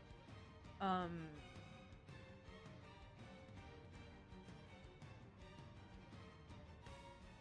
oh yeah, it's the one that broke me. The one that I cried for 30 minutes, then I one shot it. Remember? You were there for me if you go. You were there for me. Thank you. Yeah, I cried for 30 minutes on stream. And I didn't cheat. I beat this game completely fairly, honestly, by myself. I did not cheat because I absolutely love it.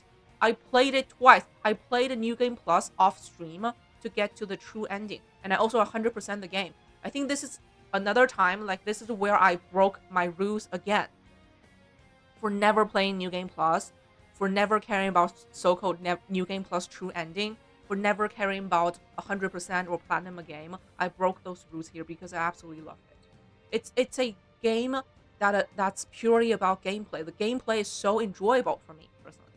Um, it's just fun to play. Yes, yes, we did it.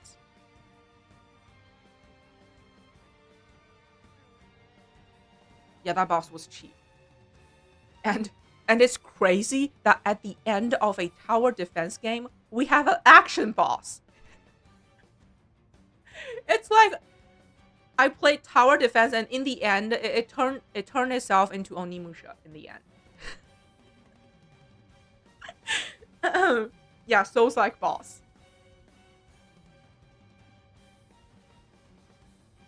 It just has nice level design, and the challenges for each level are so well designed.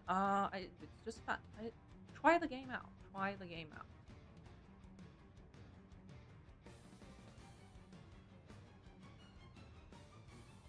I think it's a very well polished game. Um, yeah,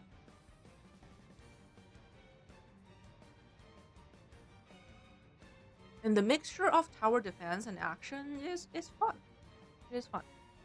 I really liked it. Then there's another one I flushed. Not because I hate the game. It's simply because it's not made for me. Okay, Wuchang Fallen Feathers, is a Souls game. It's not even a Souls like. It's a pure blood Souls game, and you can already see why I flushed the game. Yeah, purebred Souls game, and it's not even bad. I actually like some map. I really like the map design of the game, even though I haven't played any of the original Dark Souls. This reminds me of Dark Souls map and level designs, even though I haven't played any. Like interconnected, multi levels. Yeah, it's that vibe. The map design is really good, but it's just too hard. It is too hard. Okay, too hard.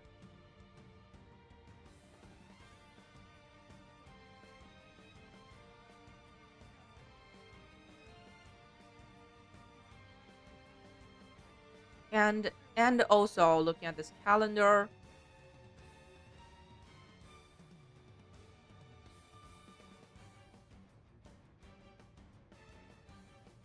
I just didn't have time for it.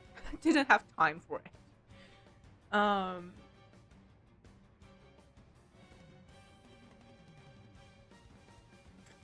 We'll see. We'll see.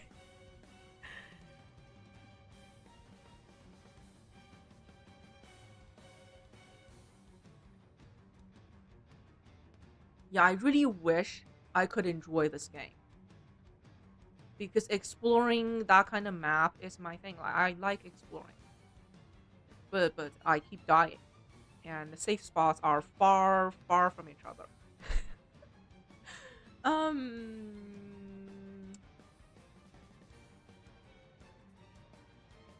it was too hard, and there was no map. There was no map.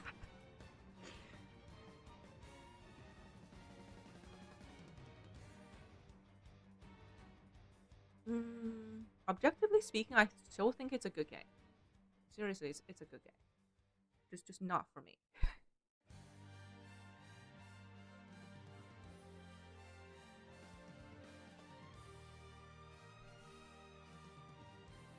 Moving on. There's I didn't play long enough of Grounded. I don't think I'm probably going to remove this one. I don't think I played long enough to have an opinion. I mean, I quit because the bugs are too realistic. Like I watched the trailer, and in the trailer, the bugs seemed cartoonish. So I thought the game would be like in a cartoon style. Maybe it won't be as creepy. But no, I was misled. Oh my god, the bugs were so realistic. Even the noise of their little legs. Oh, thinking about it makes me, ew. Ew. I could not play that game. I physically could not play the game. Like at the beginning of the game, you have like spider, roaches, larva. Ew, ew, ew. No, centipede, centipede. No. Also, that game had no map, so I quit immediately. Oh my god, thinking about makes me uncomfortable.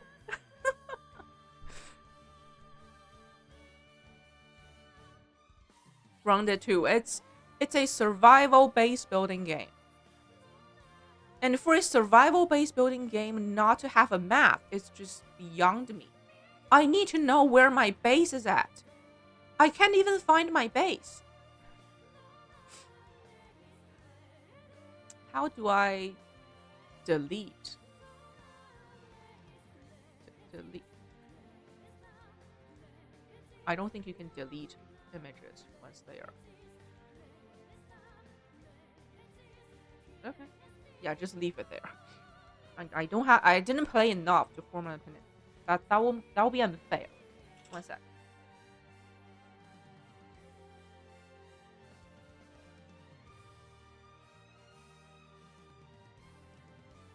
Then it's Persona 3. This game gave me quite a shock. I couldn't believe it at first. Then I realized it. What?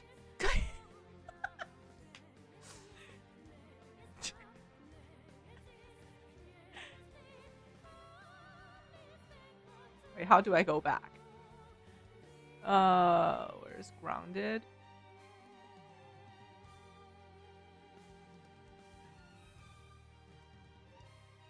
Oh, that's too much work. Can we go back? Okay, we'll go back. No, my order! My chronicle order. Okay. That's all right. That's all right. We still have the calendar. Okay, we still have the calendar. That's okay. That's okay. It's my bad for not open a new tab. I should totally open a new tab. But that's okay. Next one is Persona. I was talking about it, like how I got shocked. I didn't realize at first. Then I realized there really is only one dungeon within this entire game. There's only one dungeon. Imagine the shock I got. I could not believe it. Like, I'm not going to judge it as a game that came out years ago. I'm only going to judge it as a new game because it's a remake. This is a brand new game. So I'm going to judge it on 2024 standard. You cannot release a major title in the year of 2025 to only have one dungeon. That is crazy.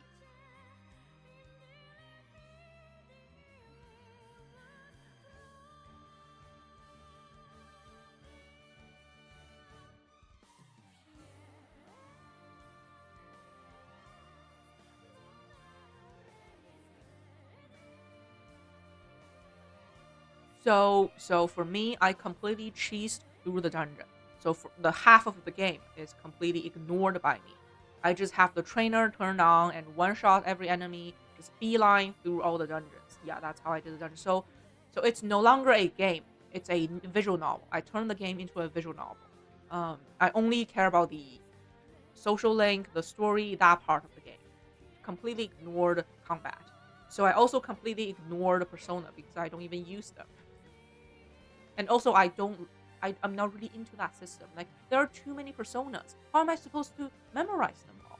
And, to care about fusion and upgrades, it's just too many of them. I prefer to have a build and improve on that build.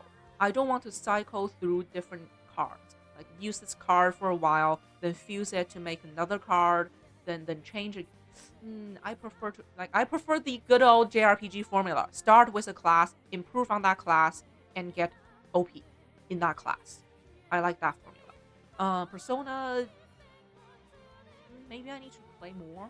It's just too many cards for me to care. Like, when you have too many options, each of them leaves zero impression on me. But then to the visual novel part, it's the good old JRPG story at school, yeah. And the calendar managing. Core design of and I guess people love it. So there must be something wrong with me. I need to, learn more about it. Maybe I'll find enjoyment. Because this is my first Persona game. And I don't think this is the best one.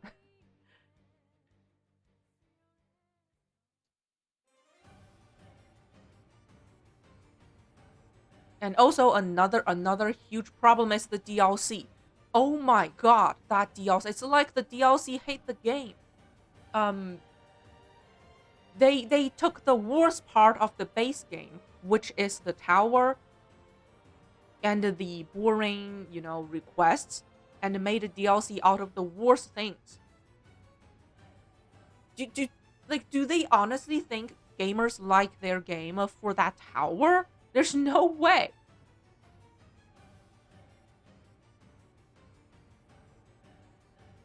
From the traditional formula, okay.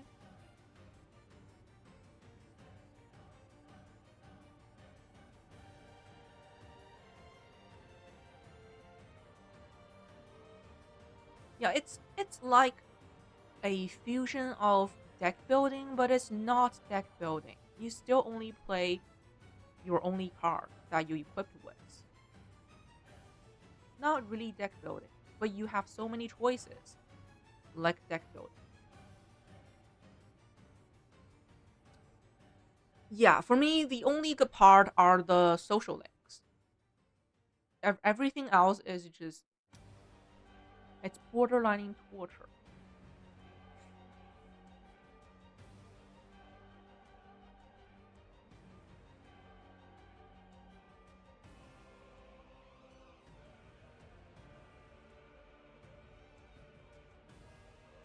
Playing JRPGs and more or less the same concept for over a decade. It's nice to have a game. Definitely. Also, I think people also love Persona games for the anime aspect of it. Yeah, it is the frontier in anime gaming. I get, yes, S Link is also part of the anime package. I get the anime part. I just didn't get uh the the personas. So for me,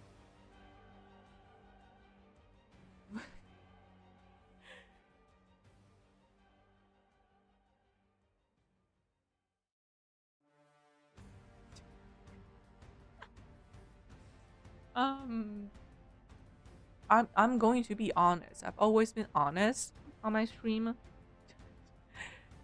This is just bad. It's not torture because I still enjoyed some of the social links. Um, and funny enough, at the end of the game, I actually start to enjoy the calendar. It brings comfort. So the calendar isn't that bad. Social link is good. Everything else is just no. Everything else is no. Moving on, we have. Oh my god. Wait, this one should be before Persona. Why is it? Oh, I played it. Okay. I actually finished Dragon Quest III Remake. I think it cost me 50 hours. Let's see. Yeah, 58 hours.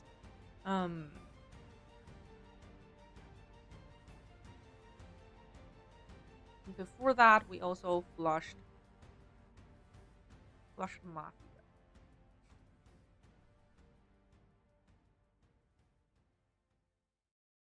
Let's see. Mafia, the old country. It is still the same formula. It's interactive movie. Uh, but the story is just bad. I didn't finish it because I got stuck on the car racing. But the part I already got to, like, it's not a long game. I already played like 60% of it, and I can already tell it's a bad story. And to quote my own Steam review, I said on the review, where was my review? I'm going to read it.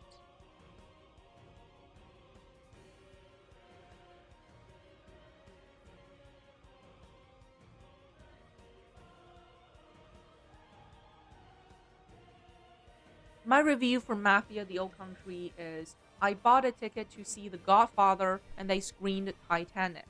Both are good films, but I was here for The Godfather. Okay? That sums up of the game. Okay? It's supposed to be about the mafia, not about the the Don's daughter and my relationship with her. I mean, sure, it can have some aspect like the first game also had relationship in it, but it was so well blended in. It doesn't bug me. It's part of the story. But in this game, it's all about their relationship. I think the girl was called Isabella or something. It's all about Isabella. Okay, when I was, I was like a low ranking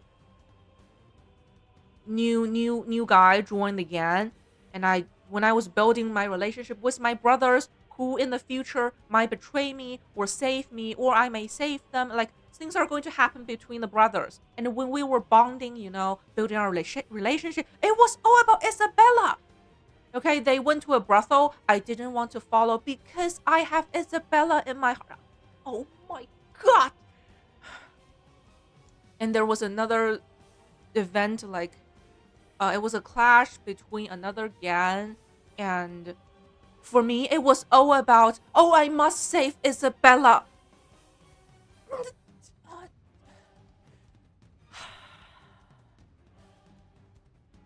And the core story should also always revolve around me and the Dong, right? But the power struggle between me and the Dong is all about, I want to get the Dong's precious daughter. That's all. It's all about Isabella. Oh my god. I was so mad at the story. Then I was so mad at the car racing.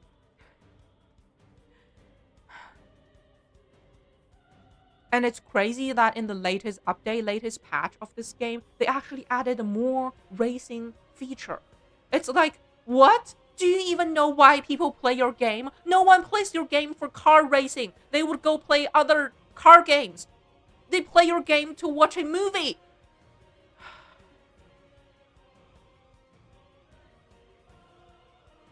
I was really mad at the story. It was so bad.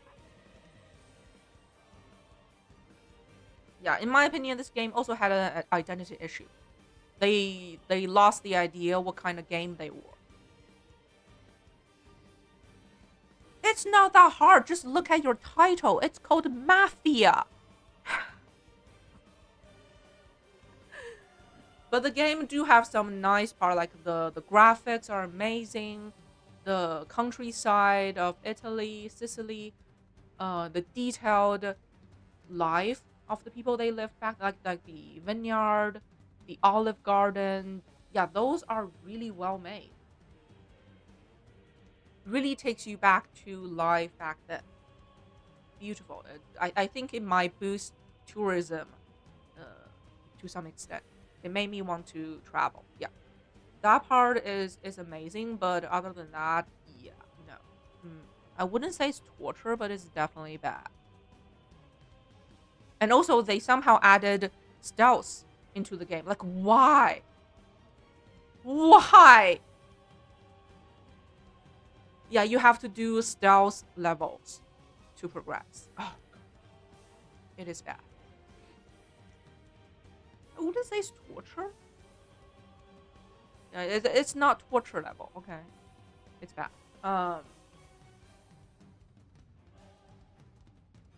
And then there's Dragon Quest 3.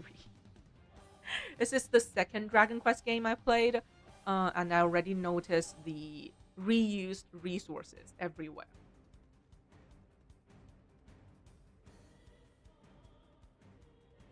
Yeah, usually it just slows down your gameplay. Kill the vibe.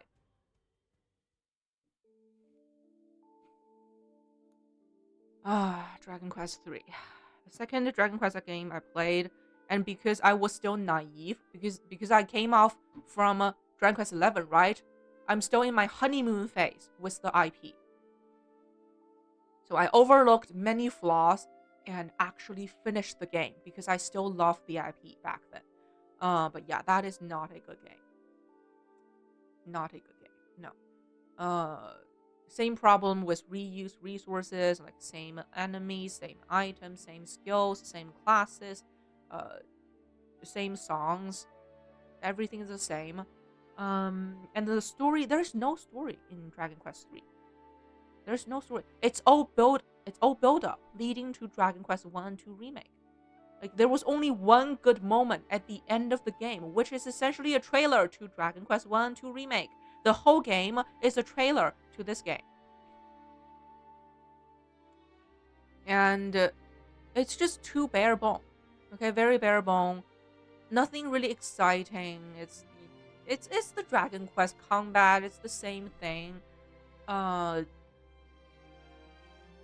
and it's crazy that if you're looking at a HD 2D game, why are Octopath games look so good while Dragon Quest games are so like basic, bare bone? It doesn't look good.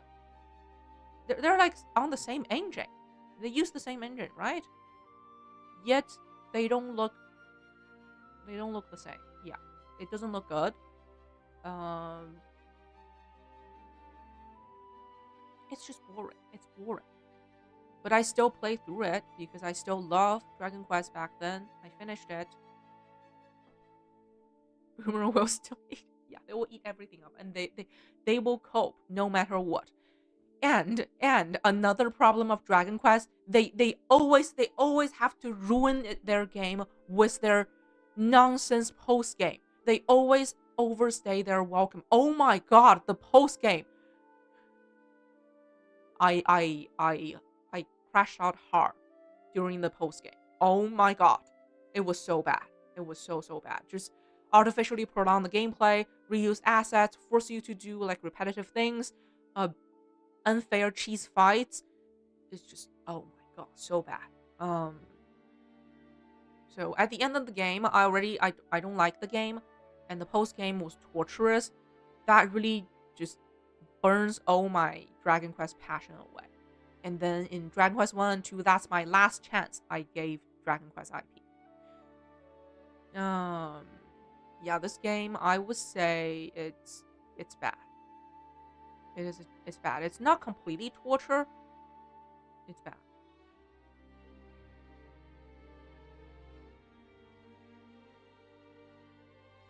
It's such a cheap remake. It's not even fully dubbed. For a 50-hour game, it's a 50-hour game for me, so it's probably only a 40-hour game. They didn't even fully dub it. Not even no, not remotely close. It's barely dubbed. Barely dubbed. Only the key conversation are dubbed. Barely dubbed. Low effort. Low effort remake. Just a cheap money grab. Uh then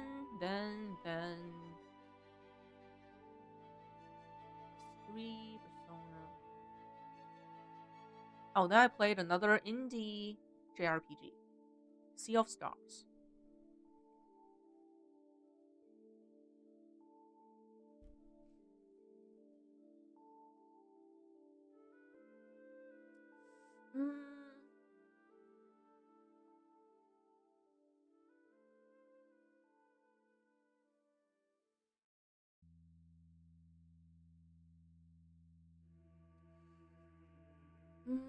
Mm, mm.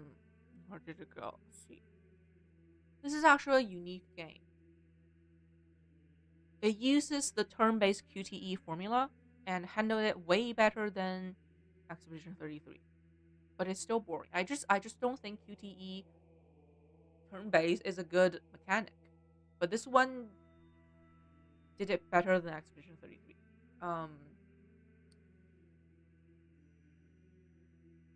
the good parts are that it's a nostalgic pixel art turn-based JRPG. It looks amazing. Okay, it looks way better than Dragon Quest. The art style, the art is gorgeous. It's gorgeous. Um, and level designs are also nice. Like they are beautiful, uh, short-sized. Like in each level, you encounter enemy a few times. There are not many repetitive enemies. You beat them a few times, and that's it. You do some exploring, some light puzzles. Those puzzles are light and fun and not too complicated. So nice puzzles for once. Um, Script is well written. Yeah, script is really nice. It's a relaxing, chill RPG game, and it has some trauma. Some tear bombs. Um, but the combat system is incredibly shallow. Like the combat system and the build system is very shallow. There's not much going on there. Um, and there was no TP. There's no teleportation. So running around is kind of annoying. But overall, it's a pretty good game. But again, it has the same problem. Why do games always have to ruin themselves with post games? This one also ruins itself with post game. You have to do some annoying uh collecting, then beat a very boring final secret boss. That took me like a very long time, like almost 2 hours. 2 hour combat with this bare bone combat system. Like it's basically turn based. It's just QTE. Yeah, 2 hour fight. That was torture. That was torture. But other than that, this game is beautiful, as touching, moving story, simple system, short, well designed, beautiful levels. Yeah, overall, overall, I say it's good. It is a good game.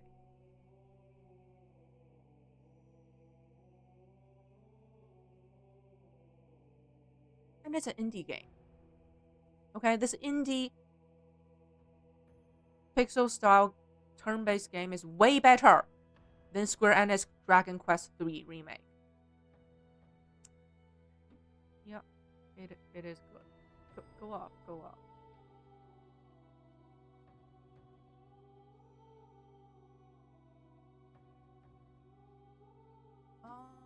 And then after that, that is the demo. Okay. Then I played Octo 2 and oh my god, Silk Song. Silk Song. Silk Song,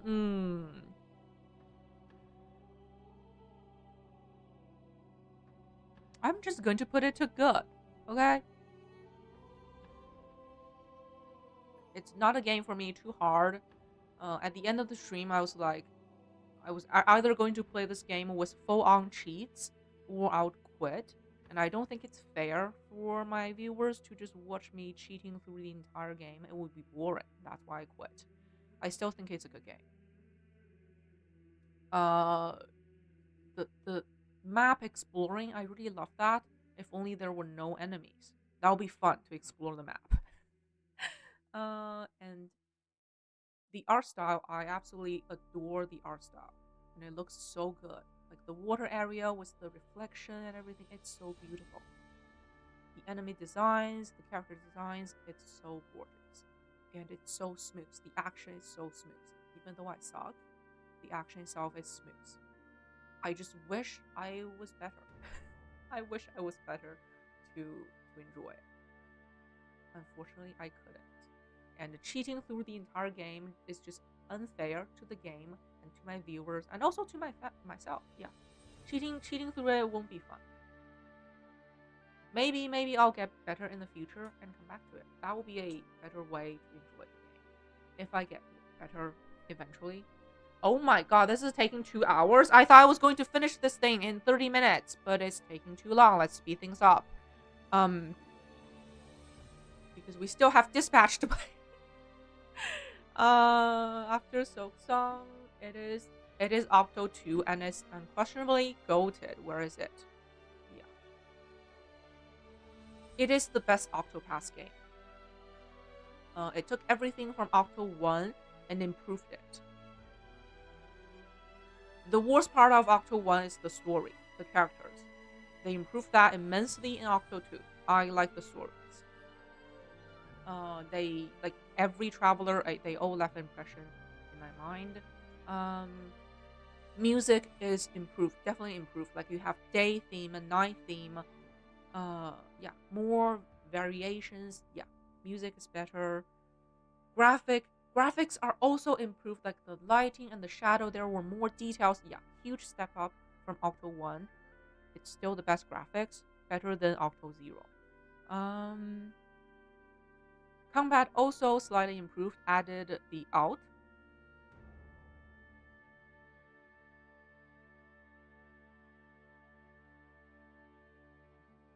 Yeah, overall, I just love Octopath. I love everything about it, and this is the best so far. And hopefully there will be an Octopath 3.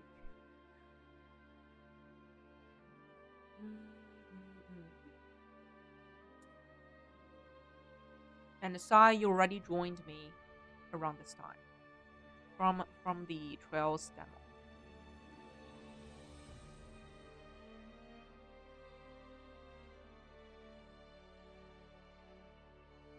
Then what else? Then I flushed some games.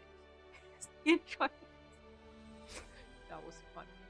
That was funny. But it will not happen again with Trails second chapter. It's going to be a multi-language version.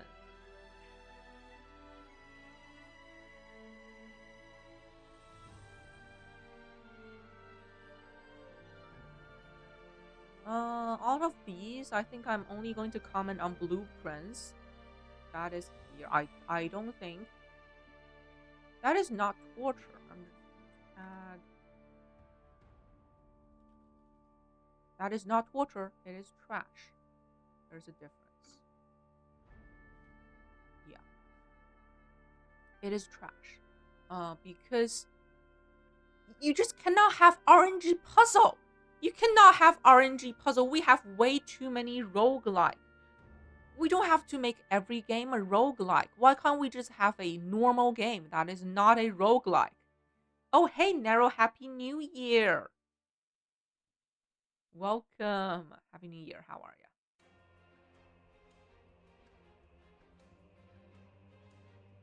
you? Welcome. Oh, yeah. I'm going to do countdown for every time zone. But back to Blueprints. I just puzzles. You cannot make RNG puzzle. It doesn't make any sense. Yeah, I I. Oh, thank you for asking. I'm doing great. I'm doing my 2025 game tier list. It's been fun. It's been fun. Looking back, I've played so many games. What a journey, honestly. What a journey. I would never imagine that I could finish like more than 40, 50 games in a year. I could never imagine that. Yeah, I've played in a year more games than my entire life.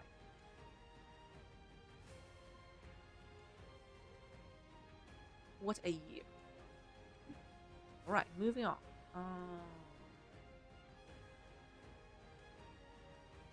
Oh, then I kind of run out of game to play there, with flushing multiple games. Then Joseph suggested that I should try Resident Evil 2, and what a nice suggestion! Opened new doors for me. That's why I love streaming. Uh, Always learning new stuff, trying new stuff. Yeah, that is Resident Evil 2. My goated, the first horror game played, and it's already goated. It's such a high bar for all the other horror game I play in the future. Amazing game, amazing game. Like Resident Evil 2 and this Kunisagami, they are both purely gameplay fun. It's the game design. The enjoyment purely come from the gameplay. Um, in Resident Evil 2, it's the police station that we know so well. Never had I imagined I would enjoy backtracking, going back to the same spot over and over again, to do a puzzle, to get a key, to unlock doors. Yeah, it was so well designed. That map is the best map of the entire gaming history. That police station map. It is so nice, so good. Um, and the pressure, the tension, the vibe, the setting. It is a masterpiece. I was constantly on edge, always under pressure. Yeah, that experience is. I'm going to forever remember that experience. Of course, it has some flaws, like why does Claire have to babysit a girl while Leon get a love interest? Like it's not fair. Um, Claire got robbed of a kiss. Um,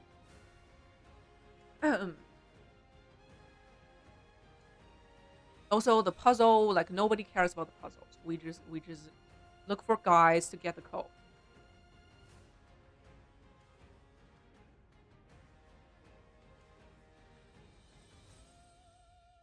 Oh, no worries. Um, because I've always heard about the game throughout my life, about the franchise, but it was too daunting to get into the game because it's a continued franchise. Unlike, for example, FF, those are standalone games. Trails are a continuous story. I just couldn't get into it. Expectation. I just went in and want to play another classic JRPG.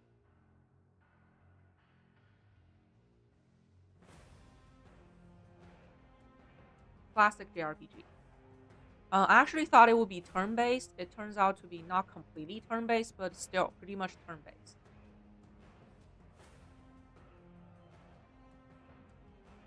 Other than that, I didn't really expect anything else. I went in with a open mind, basically. Like I already knew it's going to be great. I just want to know what's it about.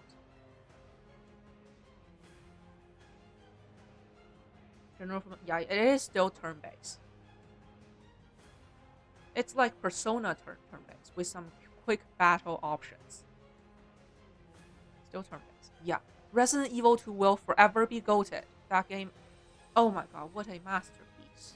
I need more games like that. That is just textbook game design.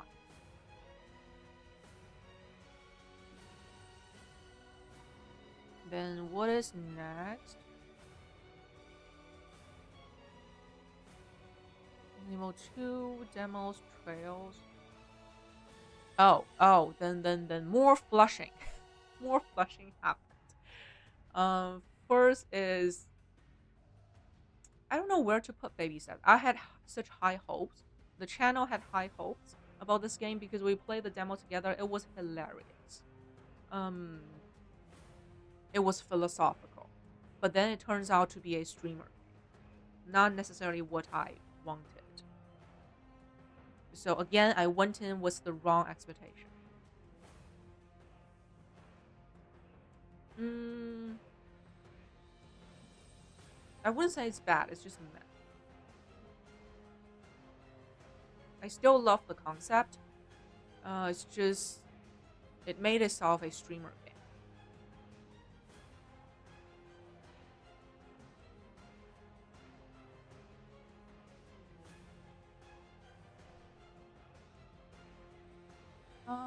Then baby steps. Then another flush that is Silent Hill app.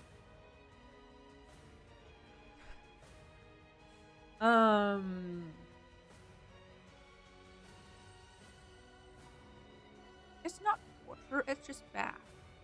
Or, um,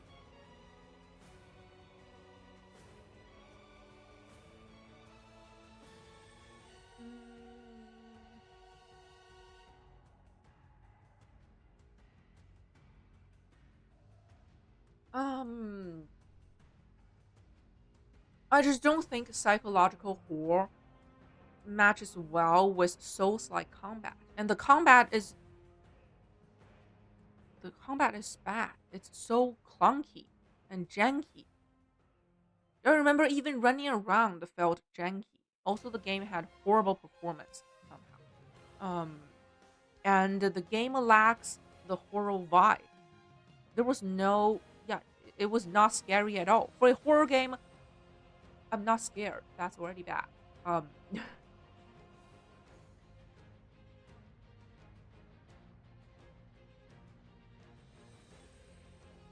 is it bad or like it's not trash? It's not completely trash.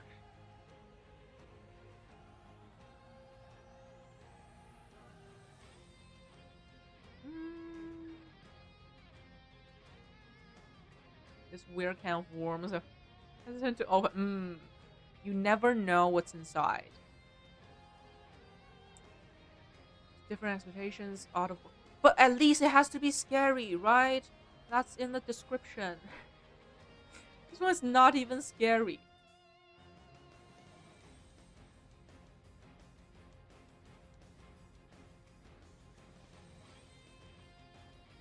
Yeah, I'm going to put it with that. Mm.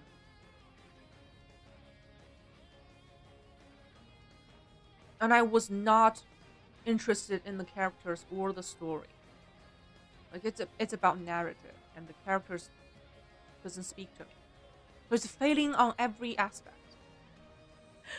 Failing on every aspect. Moving on. Moving on to where was it? Where did it go? Okay, this is a good game. This is a good game. Finally, something good.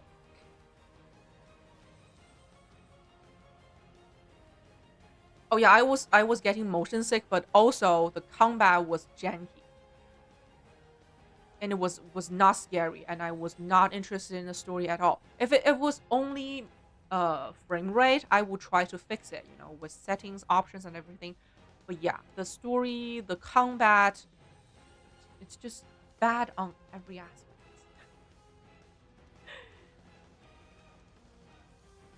Maybe we can put it there.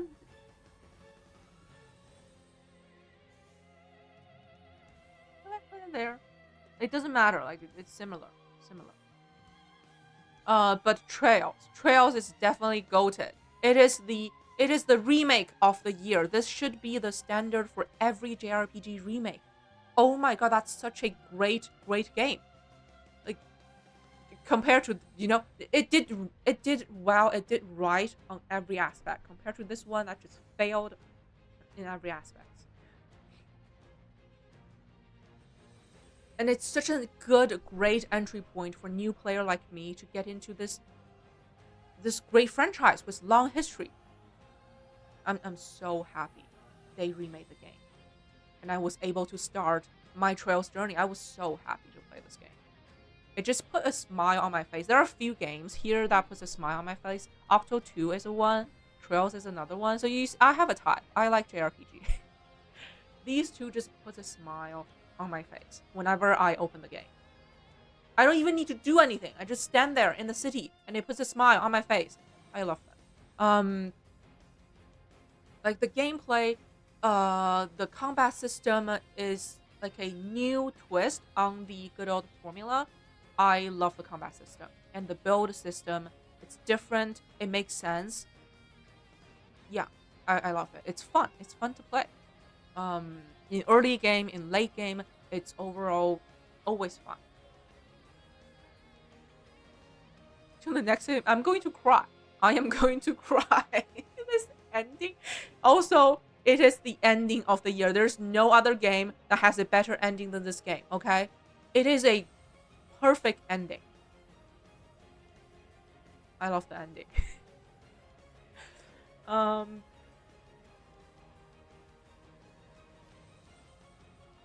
yeah, the map is like everything they you can see there are so much care went into every aspect of the game. Yeah, so much care. The map design, even the dishes you make, so much care and thoughts went into them. And not to talk about the NPCs changing dialogues. You can actually follow NPC's story. I still remember them. Like the couple that want to go to the capital, then he wants to propose. Then there's the other one, the two kids. The girl care about money, and the boy is going to aspire to be a big merchant. Oh my god, I still remember their story. And there are another like two brothers, not brothers, two friends. The one's like simping on a girl on the street, and we have to stop him for being a creep. Oh my god, it was so nice. 8-course meal. Then this is a great appetizer. I Oh my god, this game. The goated category exists for a reason because they're goated.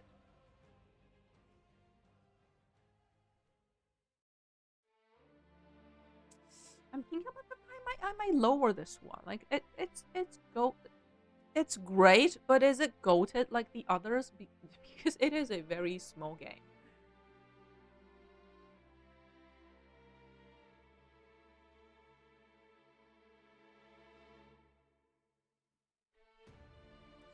Hmm.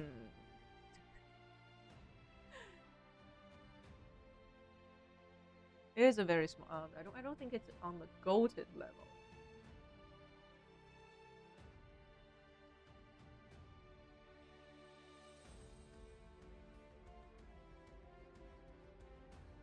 2026 is very crowded. We'll see. We'll see.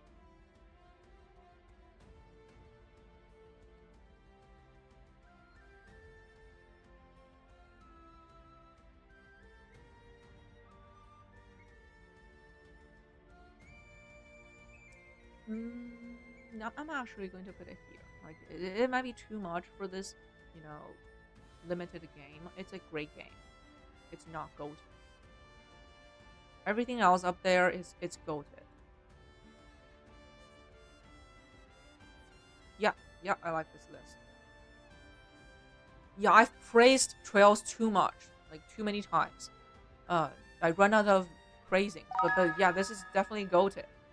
Thank you, Nero, for 7 days. Thank you, thank you.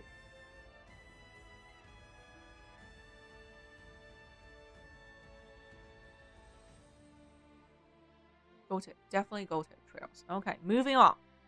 I praised Trails too much.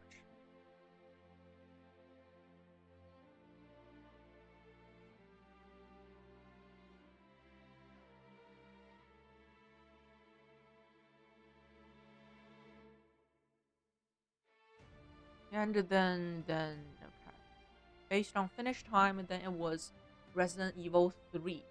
I mean, not as great as 2. Resident Evil 3 plays like a DLC to Resident Evil 2. So for a DLC, it's still pretty decent. Um,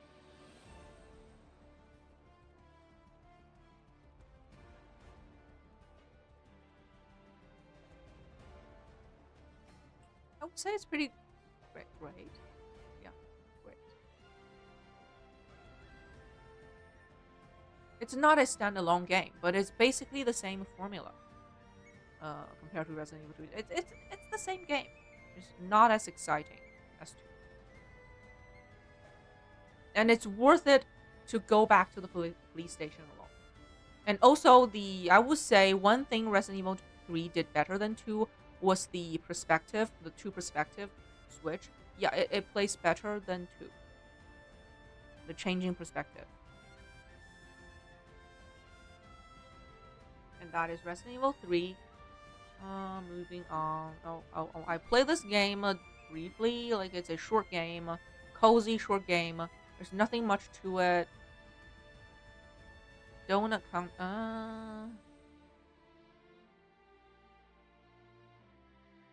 Wrapping system. Yeah, 3 did better than 2 in that aspect. Donut County. There was nothing much to it. It's just a small, cozy.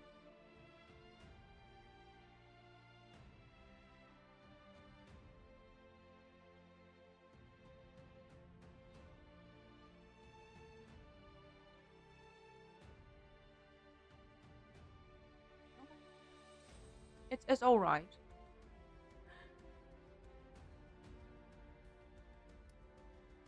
Moving on. Moving on. Moving on to another goated game that I have mixed feeling about.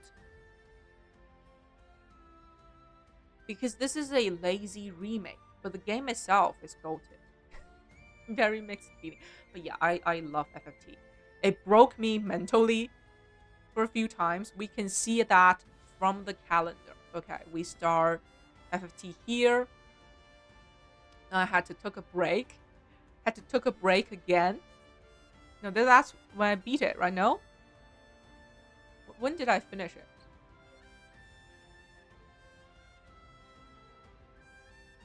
That's when I finished it. Okay. Had to took 2 breaks. Because um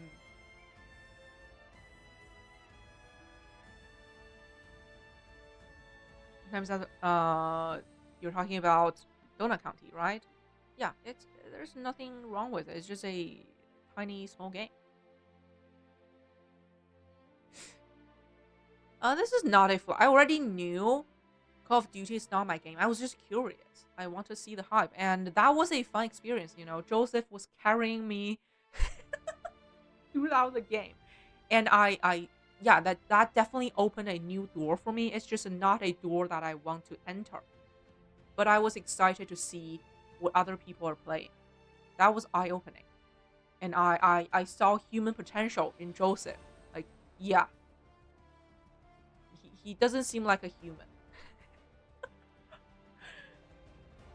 That was a cool experience. Um, Poor Keeper is just too big. That game is too. Oh my god, that game is gigantic.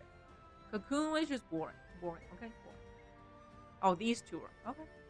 Scorekeeper, not a bad game, just not for me. Cocoon, not for me. It feels like another mobile game. Why would I play it? No. And I finished Donut County because it's, small and short. And I need a break.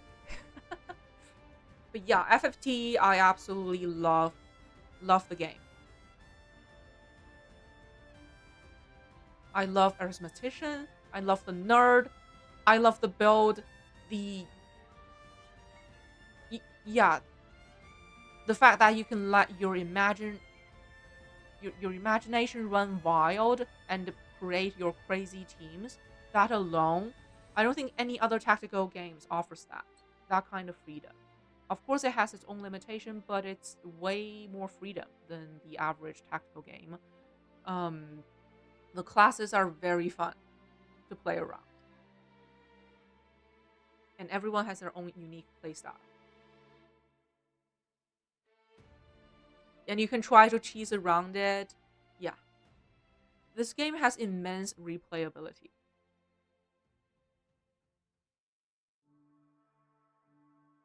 And also, the remake did get the script right. The script and the dubbing was beautifully made. It was so beautiful.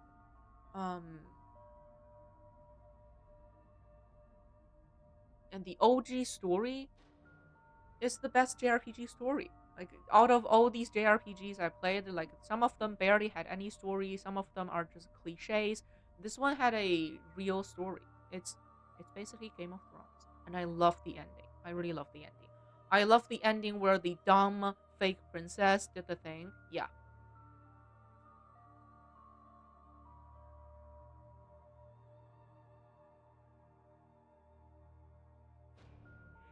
Oh yeah, the voice acting is so well made. Like it's worse. This remake is worse for the voice acting alone and the new script. Machine translation. The new script is also beautifully written. It feels like the game was written in English in the first place.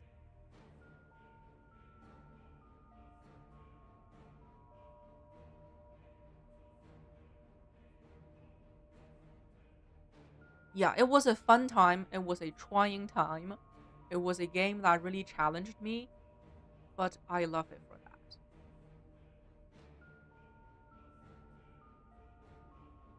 Yeah, like these two are games I want to replay. I just don't have the time.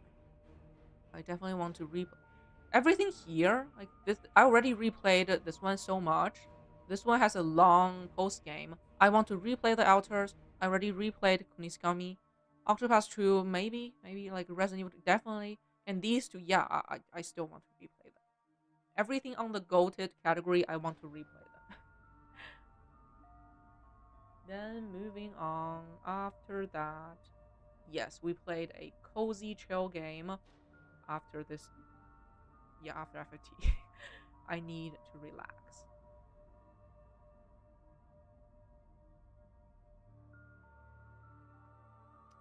Um, it was not.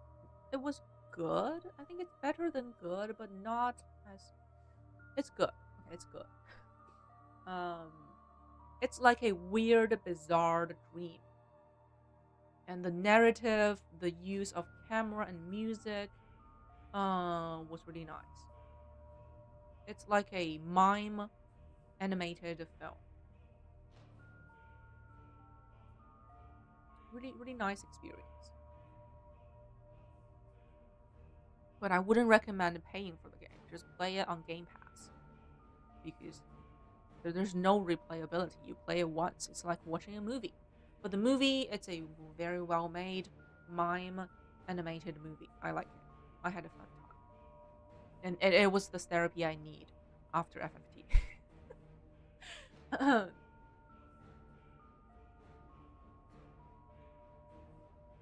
And then after that, it was the fun time was Ninja Gaiden. Oh my god. Where should I put Ninja Gaiden 4? Is it goated? I wouldn't say it's goated. It's great. Where is Ninja Gaiden?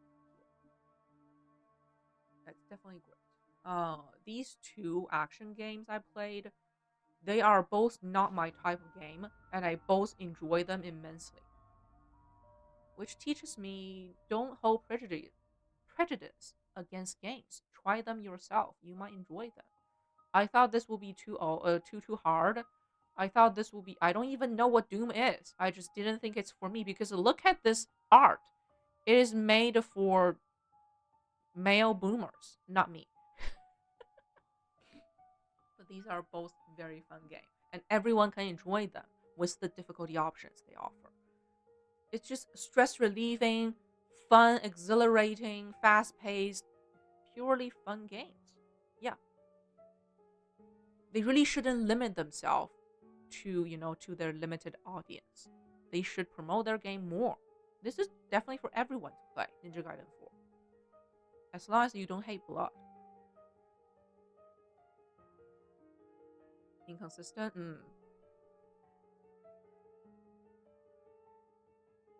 It's just such a fun game to play. I never figured out the mechanics. I don't know how to do the combos, but still, it's a fun game. My complaints are the lock on. Okay, the lock on is torture, and the camera just running around, and there's no option to center the camera. There's no button to center the camera. That's really annoying. So combined together, the camera and the lock on, it's just irritating. It is irritating. Um, and I don't like to search for hidden items in such a fast-paced game.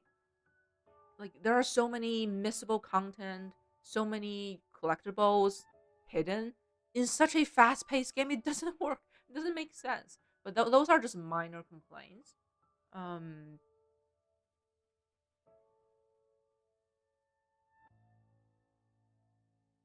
Oh, hey, Zelda lover. Hello, hello. Happy New Year. How are you?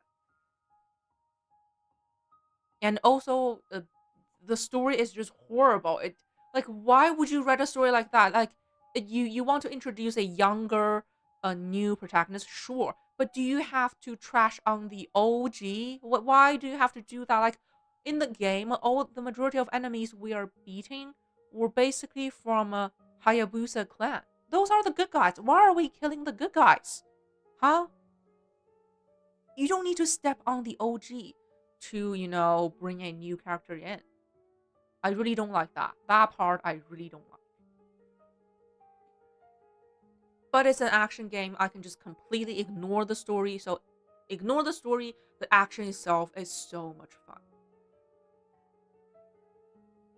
We're talking about Ninja Gaiden 4, and I'm doing my 2025 game tier list. We're almost there. Almost done. Almost done. Already, like this is in October, so almost done.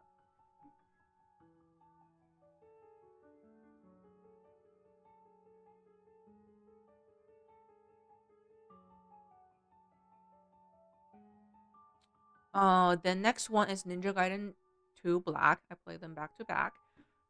Um, some things are better in 2, some things are worse. Better, for example, we're playing as Liu himself. That's worth it. Um, and I think this game is easier than 4 for some reason. Um, but it also has the camera and lock-on issue. Especially this one has fixed camera angle, which makes it even worse. It's just irritating. In a fast-paced action game that the camera is constantly fighting with you, fighting against you, it's annoying. Another another another point is that there are too many, like, the waifus are too in my face. Okay, they're in my face and they're weak. I'm forced to play these weak waifus. That breaks my power fantasy immersion. Like, sure, have some goo materials, but I don't want to play as goo materials. If the goo materials are kicking ass, that might be okay, but no, they're not. They're weak. Yeah, the goo materials are really ruining the game, and there are many of them. It's not just one. There were several. But Liu himself is making it worth it. I love this. I love this art. That's actually the ending scene. I love it. Not as good as Force. I'm going to put it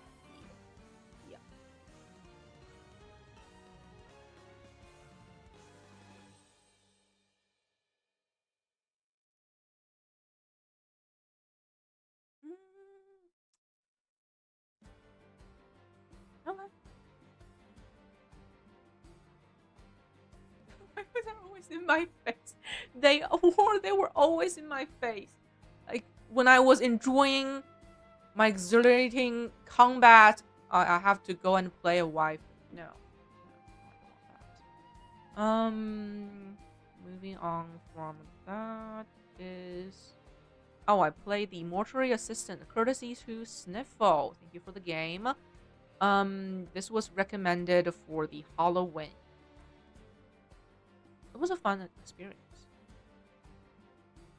I would say it's a good game. Might be too creepy to my liking. It is creepy.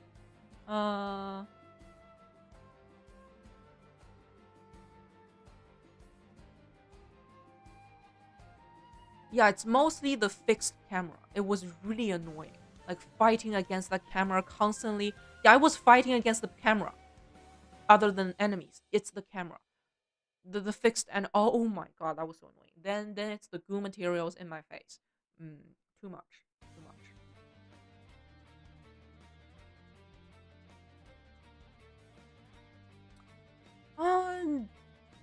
I'm going to put it here.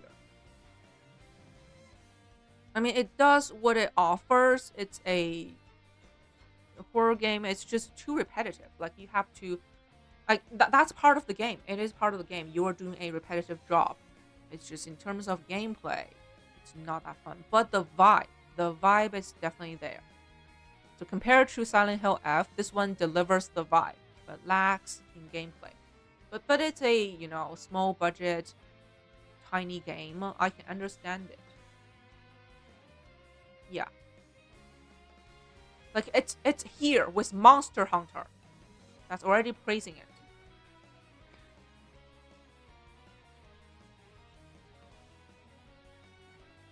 Then it's South of Midnight. I think this is the OST of the year for me. It's about folklore, stop motion, and the musical. Yeah, it feels like a stop motion folklore musical. So it's a playable musical movie. Um, and you can already tell there isn't much gameplay. The combat is super boring. Okay, they might as well just delete combat altogether. Combat's so boring, and it's more of a walking sim.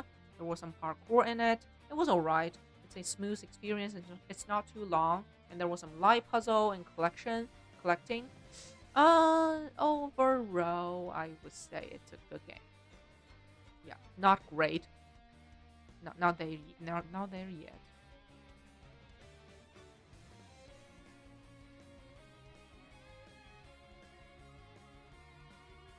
Yeah, it did tell a good story with nice music. I really like the music.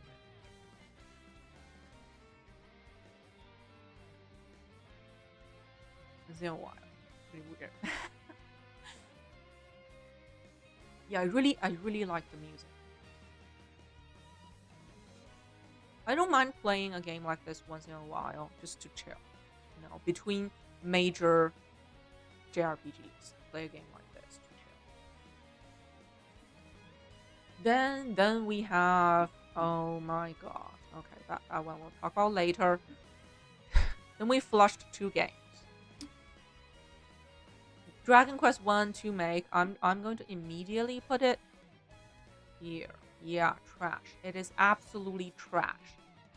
Dragon Quest 3 wasn't trash because at least it's new assets in its own, like at least the HD 2D things are all new assets. Even though everything else is the same old Dragon Quest. At least got something new. But Dragon Quest 1 and 2, it feel like they just used the same game, changed the title, and charge you again. It's the exact same game with the same map, same world, same enemies, same like everything is. It's literally the same. Not look alike. They are literally the same.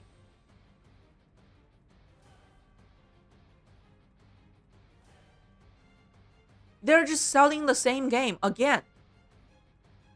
It's beyond me how that they can get away with it, and the fans are still coping and praising, and they're gifting me the gesture emote on Steam because of my bad review. It is beyond me. And thank you so much, guys, for the 3 points. Thank you for the 3 points. It's beyond me that they can get away with it. The game still sold pretty well. Not as well as 3, but it sold well. Boomers are still paying. That's exactly what they want. Oh my god. I wouldn't want that. Even it's like a direct sequel. For example, Trails the Second. Even for Trail the Second, I wouldn't want it to be completely exactly the same as the first one, even though I love it. If it's completely the same, rest assured I'm going to trash it. Okay, I'm going to be very honest. I'm going to be disappointed. You cannot make games like that. With sequels, you cannot make that's not sequels! Same feeling you got. The same errors.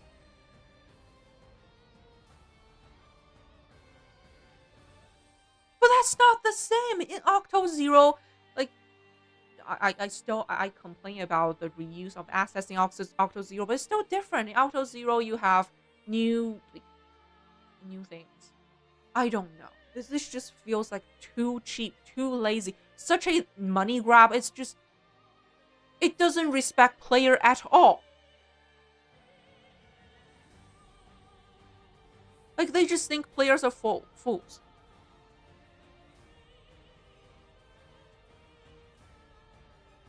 Yeah, this is completely trash. I don't want to play it. Even if it's free. I don't want to play it. I don't have the time. I don't want to waste my time on yet another copy and pasted game.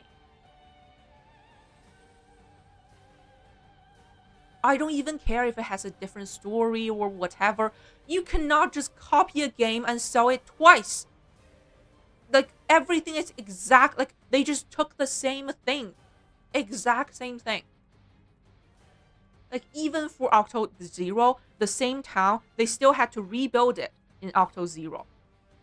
From pixel to pixel. It's the same town, but a little bit like a rebuild. A newly built same town. In this one, it's just exactly the same thing. Exactly the same. Oh my god, I'm so mad. No, they weren't even trying to hide it. They weren't even hiding it. They take pride in it. It's just beyond me. How can you put such a product on the market? It's beyond me. Okay, moving on. We have Five Nights. Also, another recommend from Joseph for Halloween. This is just boring. It's a walking sim, and you have walking sim hide and seek that waste your time, prolong your gameplay. You basically you have simple tasks. Go from A point to B point to collect a staff, collect item, and do. And in the meantime, a monster will show up and hinder your way and slower you down. Yeah, it's very repetitive and boring. Not into it. Not into it. Is it bad or no? I think it's bad. It's bad.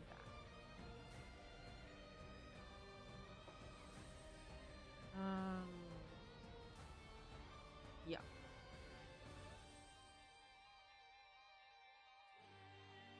Other part is that they know they can get. Yeah, they definitely know they can get away with it.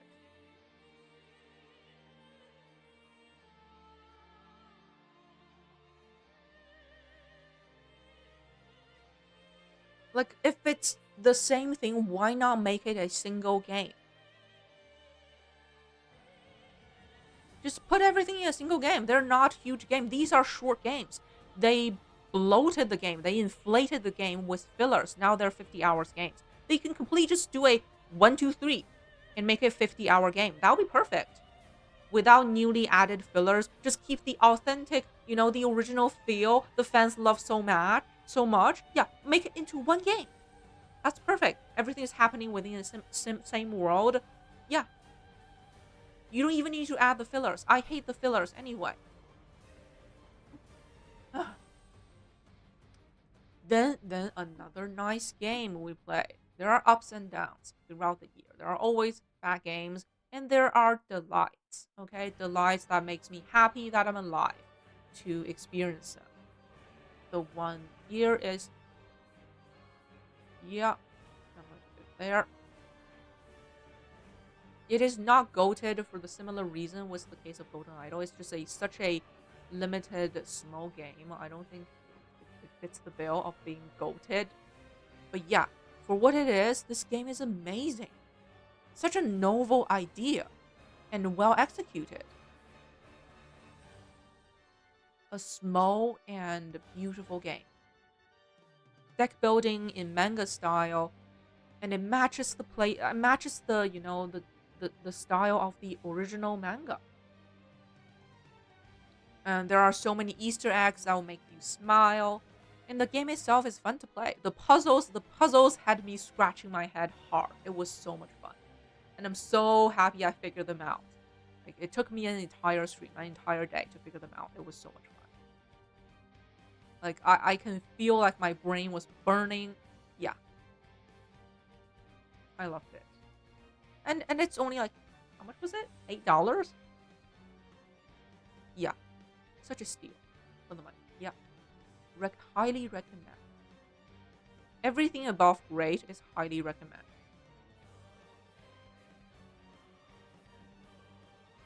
Oh yeah, those are the real puzzles I like. Not the fake puzzles in like Resident Evil and some other game. Those are the real puzzles. Really fun. With real logics.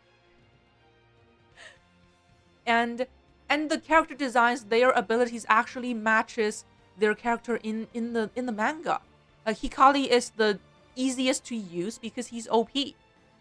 And then Yoko is alright. And then the other dude just sucks because he also sucks in the manga.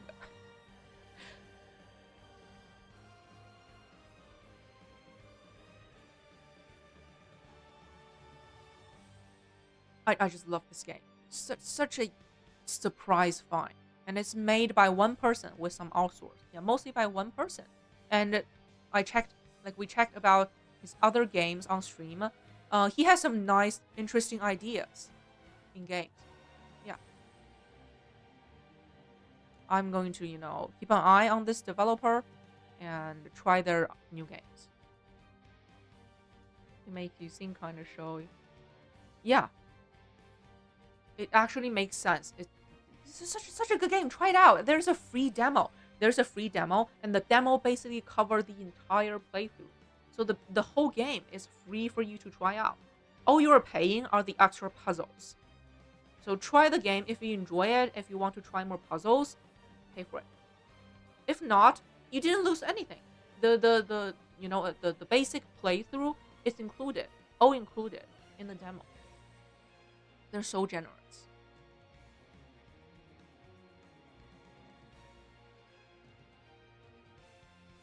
I think he's doing well. Like he's pumping out new games every 6 months, I would say. Yeah, I think he's doing well. Like he's being creative and doing new works. Yeah. We need more developers like this. Very creative. And has the ability to execute their creative ideas. Yes, 2026 is where I do better as a streamer. I've been, slacking off because, I've been giving myself excuses that I'm only a hobby streamer. I never want to go pro. But no, I have to do better for my community. So 2026, I'm going to learn more and improve my channel.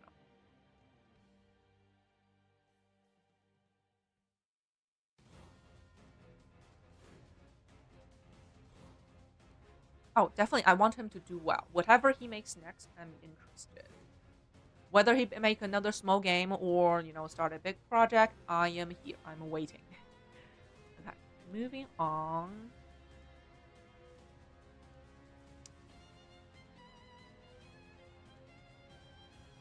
Oh, okay. Then it's this big game. This big game that occupied my entire October, November. I spent 86 hours. It felt like an eternity. I was begging the game to end. Imagine that at the beginning of the game, I was, oh my god, in awe. I was praising this game every single day in the first chapter. I thought I found my new favorite game, but in the end, I was begging it to end. Imagine that. That's how the corporate can ruin a game. That's how the suits can ruin a game.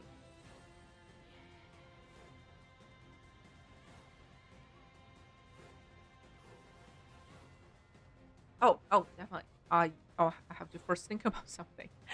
Uh, yeah, it was doing amazing until I absolutely crashed into the. So it's going to be hard to rate this. I would say here. Yeah, probably there. The first chapter is goated. It's game of the year quality, and then because the corporate cut cost, and they just completely cut one out of the three storylines. So the story can no longer hold together. It's falling apart. They cut core content yet kept the fillers. I don't understand the decision, but yeah, that just ruins the game. The story no longer makes sense and the fillers are boring. Oh my god. Like, the first chapter showed me what a grand and fantastic world they were trying to build. It has so much potential. I love the background. I love the setting. I love the theme. It's my favorite genre. Sci-fi political satire is my favorite thing. Uh, The Outer Worlds 2. Sci-fi political satire is my favorite jam, and they completely ruined it. Okay, all the potential. Like during the first chapter, I was completely immersed.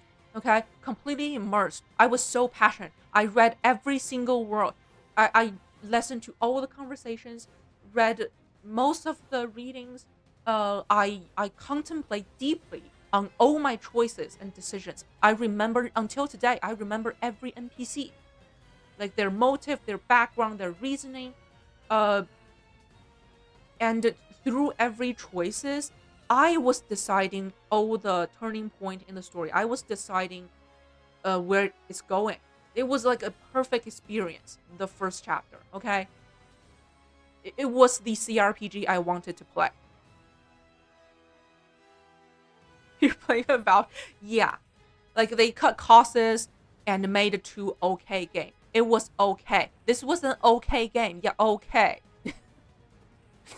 Uh, yeah, I should change this to okay. Um, but then starting from chapter 2, the second planet, it's like a completely different game. It just jumped off of a cliff and smashed into pieces. The grand world they were building just collapsed, completely collapsed, because the story cannot hold itself any longer. Uh, Boy's missing one of the three core uh sect faction. Like, it doesn't make sense anymore. It's supposed to be between the Protectorate and the Auntie's Choice and the Scientology. I forgot the name for that. The Order. Yeah, it's a perfect balance between the three. It's a perfect setup, and they just removed Protectorate altogether. I think partly due to cost, partly because they were cowards. They don't want to enter that conversation, that dialogue, because it's too realistic. It is too realistic. Um,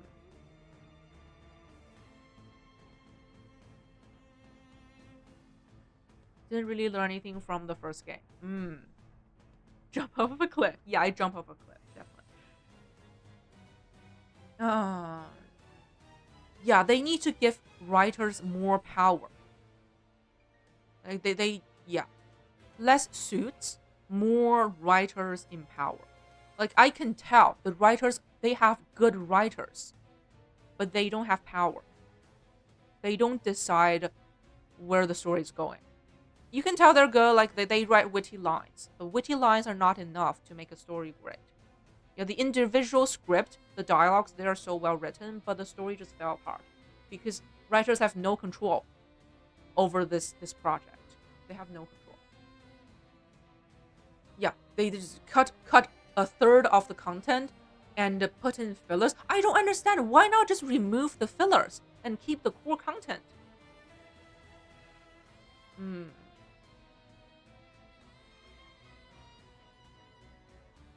Okay. Yeah, like in the late game, it's just fillers and boring. Yeah. Mm. No matter how hard the writers try, they can no longer make sense of the story.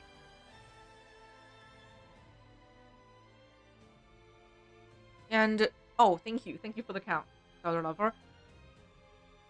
And other aspects of the game are also good. Like for example, the flaw system is so much fun. Like you cannot take back your decision. You can only accept the flaw on the spot or refuse it.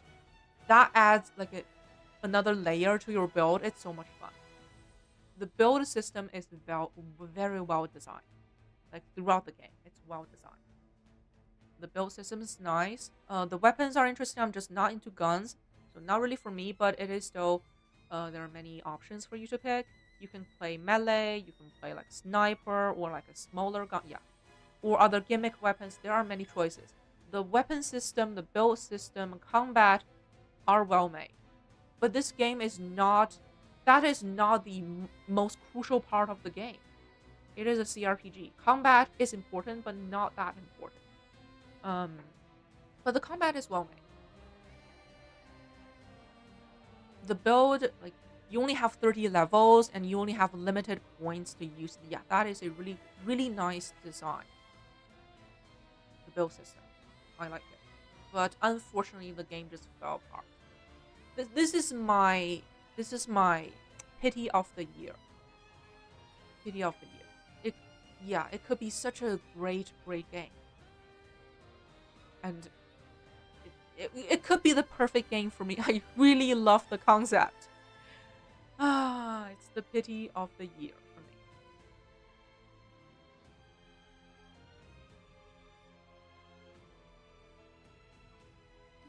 So sad. And then after that, I start playing Where Winds Meet. Then I realize I already got a cozy game. I need to finish Dave the Diver because before Where Winds Meet, Dave the Diver is, you know, my backup game when I don't have games to play. So I finished Dave the Diver. Dave the Diver, I would say it's great. Good, great, good. I would say it's great.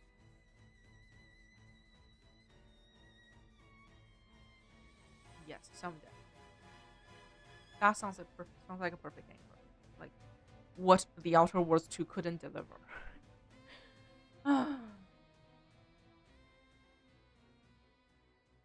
Dave the Diver is just your perfect cozy chill game.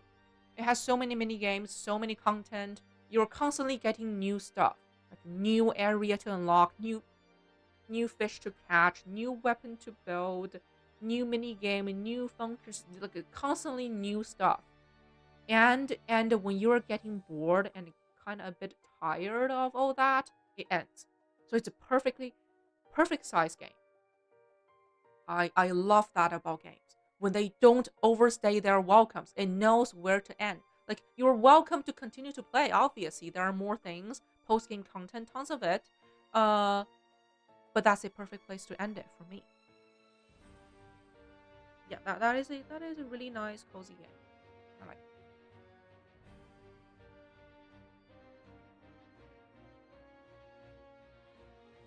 It's unavoidably repetitive in late game, but fortunately it ends.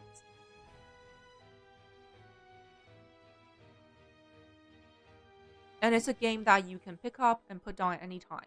The controls, you don't need to memorize the controls. They're very basic. You don't need to memorize them. So even if you forget everything about the game, you can always pick it up again. Kudos to them. But I don't think I'll be playing the DLC when it comes out. I don't know. I already played enough. I don't think DLC will be that different. Yeah, I might not play the DLC. Moving on. Moving on, it's the surprise of the year. Where is it? Yeah, it is here. It's going all the way to the top. This is a pretty balanced sheet so far, and I'm pretty generous. There are only five Trash so far. There will be there will be 6. Oh, I skipped Frostpunk. Yeah, I don't think I Frostpunk and Indiana Jones. I don't think I played long enough.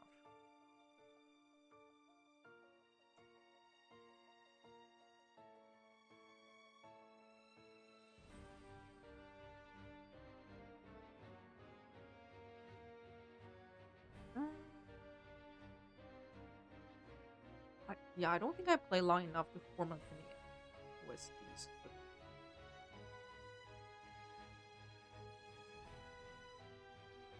Yeah, going back to Where Winds Meet, that's such a surprise. Nice surprise. Okay. I'm so glad I tried it. It's a free to play game with no pay to win. Like you can get a one more potion with battle pass. It doesn't count. It doesn't count at pay to win, okay? There's no pay to win. Uh you can play complete as a single player ARPG and it's amazing. It has a huge amount of content. Good story. Sometimes it doesn't make sense, but good story. Um fun combat, cool boss design, huge open world map, and exploration was so much fun. The best part I like about the game is exploration. Just just roam free randomly on the map and collect like herbs, oddities, you catch bugs, you shoot birds, you find chests, you discover dungeons, caves, random stuff, random encounters, side quests, mini games. There's so many things to do. You can just, chill. You don't need to pay 100% attention. You can let your mind just rest and chill in the it's such a cozy and enjoyable game. It's another game that puts smile on my face. These three here, Octo 2, Trails, and Where Winds Meet, it's a game that I just open and it immediately puts a smile on my face. I'm just happy. I'm happy in that world. Here called rage quit. But even if I rage quit some game, I can still appreciate them. Like this one, Liza P here. I 100% rage quit it. Not because difficulty, but because of the aggressive autosave. I rage quit, but I still can appreciate it. Yeah, I cannot praise Where Winds Meet enough. Try it out, guys. It's free, so there's nothing to lose. Try it out. It has some flaws. It's nowhere near perfect, but oh my god, it is offering you the maximum experience. It's a blend of all the popular genres out there. It's yeah. You have Souls like combat, you have like open world like Elden Ring open world, uh you have tons of mini game like Yakuza.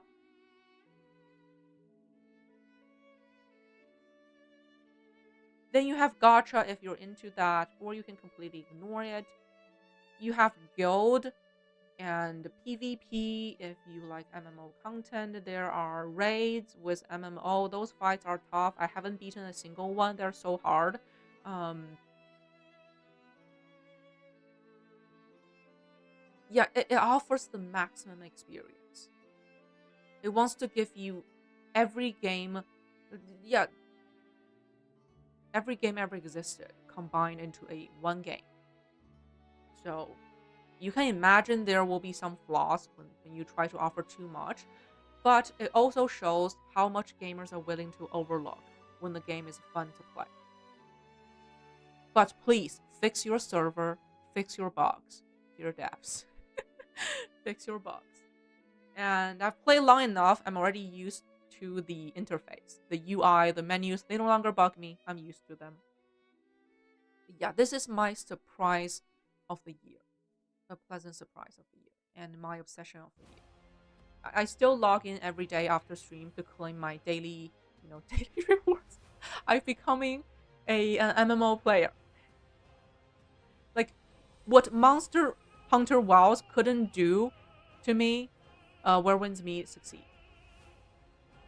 I never log in daily to claim like whatever reward they offer. No, I didn't care enough, but I care. I care about Where Winds Meet. I log in every day. And I'm so tempted to buy the cosmetics. That would be breaking another rule for me. Yeah, where wins me. And also, this is not just using a wuxia setting, not just Chinese on the surface. It also captures the core of the Chinese spirit, the culture, the traditions, how they try to blend it in every aspect of the game. Everywhere in the game, there are culture, and the story, the theme, they cannot be more Chinese, especially the first chapter. I think there's no spoiler for anyone, right? Everyone finished first chapter. Yeah, that individual sacrifice for the collective good, that is the most Chinese thing ever. So it's not just on the surface, not just on the surface. This is a thorough Chinese game. But they need to fix their localization. The English localization is just too bad. It is. It's giving me a hard time to understand the story.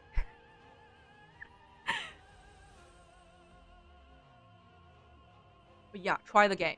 Try the game. You will not regret it. It's addictive. It's addictive. uh, then what's happening here? Oh my god, this is so messy.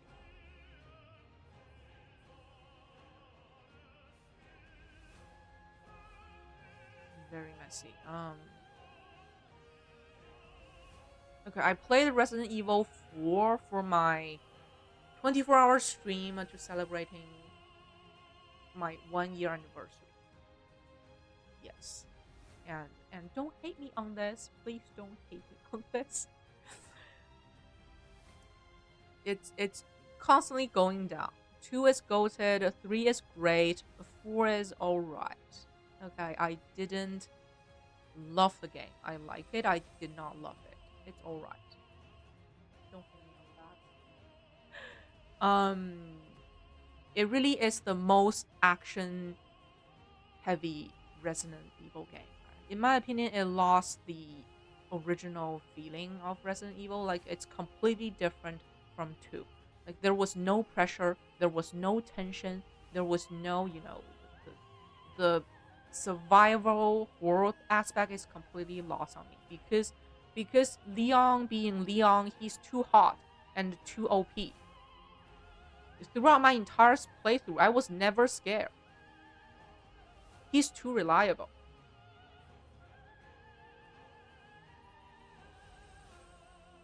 Like Mr. X in the first game is definitely, yeah. Second Resident Evil 2 was full of tension and the pressure. I really enjoyed that. But in 4 it completely turned into a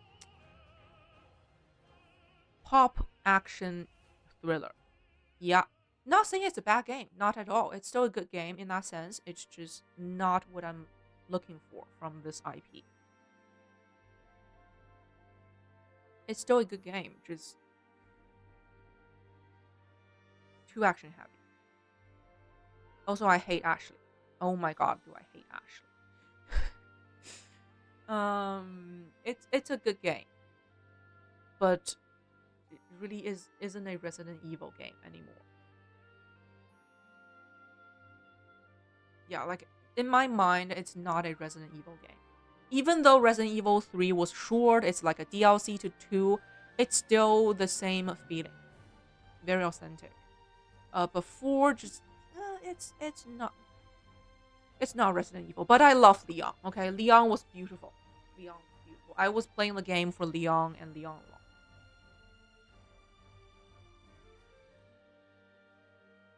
alone. So recognize the action shooter genre. Okay, just I'm not into that genre. I'm not into action shooter, so maybe that's why it didn't click for me. But I still enjoy the game. I enjoy it thoroughly. Don't get me wrong. I have fun. It's just not goated.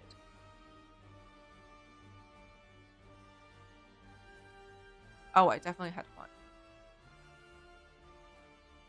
It was quite a ride. Just, yeah, 2 will forever be special. It is setting the bar very high for survival horror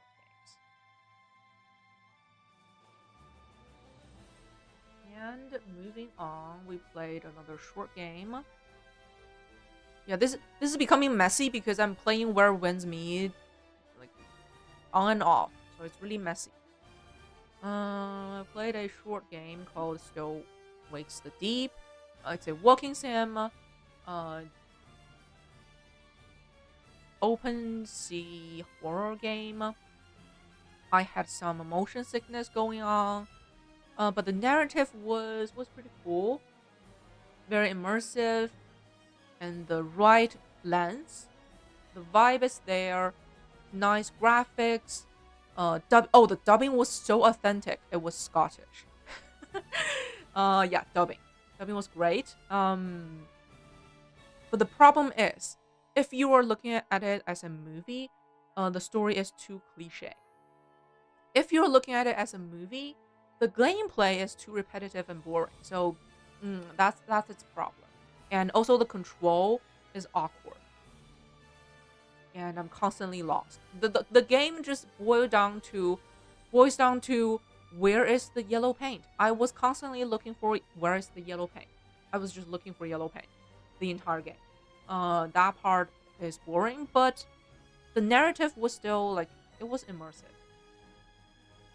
And also I was having a massive headache because of motion sickness. The ending was peak. Ending was really cool. Uh, but I was begging the game to end at the end. Um,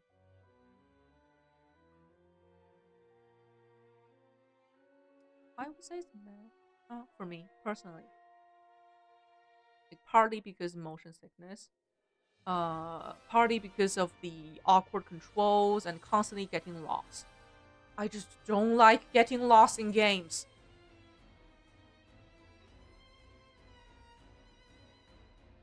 But the narrative itself is immersive. That alone is succeed. Okay, we're almost at the end. I'm so sorry, guys. I thought this was only going to take 30 minutes. Then we were going to start like dispatch, but then it took 3 hours. It took 3 hours. Oh my god. I'm sorry. I'm wrapping this up, and we're going to start dispatch right away. Then it's Octo Zero.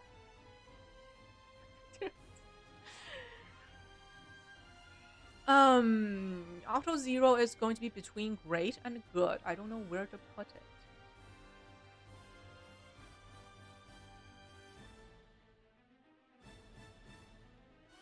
But we're now listening Octo Zero's OST. It does have great.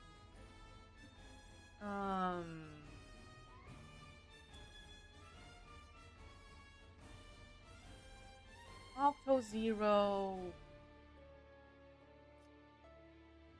I played 120 hours.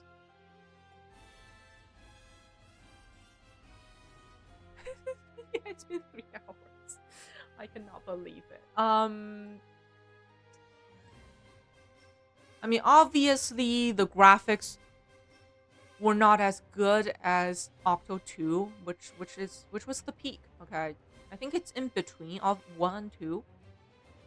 And the music only really shines in late game because in early game it was really repetitive. Like in total, it does have lots of songs, but the game is very long. It would take you a long time to encounter new music. At the beginning of the game, it felt very repetitive. It was mostly Octo 1 music. So I was disappointed at the beginning, but in the end, after Sasanto's theme and everything, I was satisfied. Not incredible, not as good as 2, but it's still decent. It's good music. Good music. Um, in terms of gameplay, like the system, I don't like that they removed the unique job pass actions. Like a scholar can inquire, thief can steal, cleric can kidnap. I don't like that they removed the job specific pass actions. That just renders jobs useless. And also in battles, hunters no longer capture Pokemons, and apothecaries no longer mix herbs, which just makes classes useless. Like it just then there's only the physical class and the magic class. There's no difference. Like, what's the point of having a merchant or a hunter if they can't do the skill, right? I don't like that.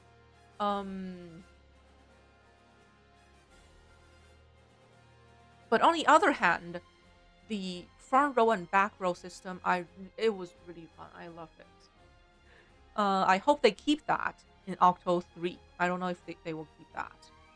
I hope. I hope they keep that. But it would be hard, like, because in the real Octopus games, you only have 8 characters. If you have front row and back row, that means you can use all your 8 characters.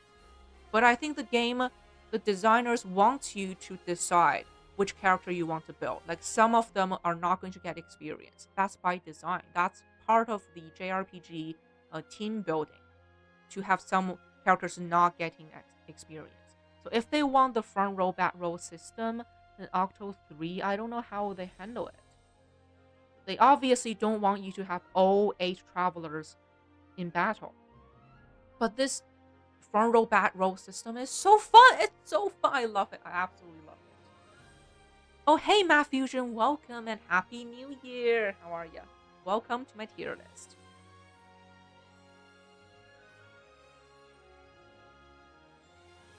You got to fight a game?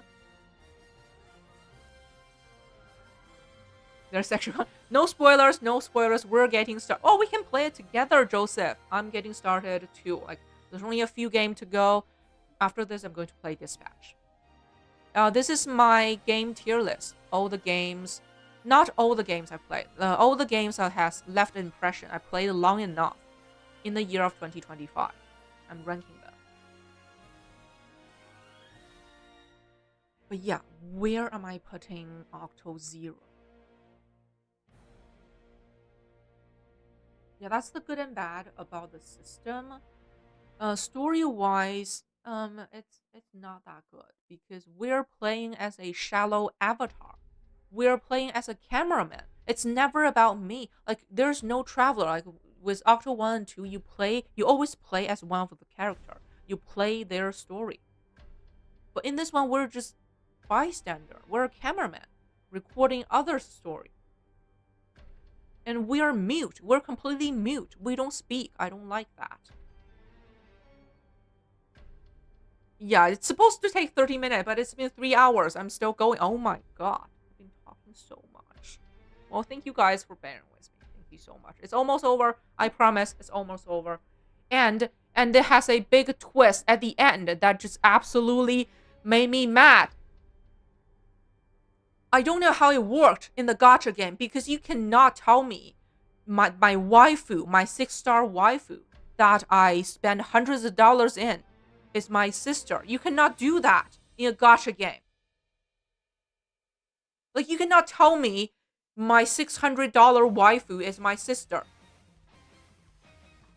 That will not fly in a gacha game. So I actually I'm curious how they handled it in the gacha, in the mobile game.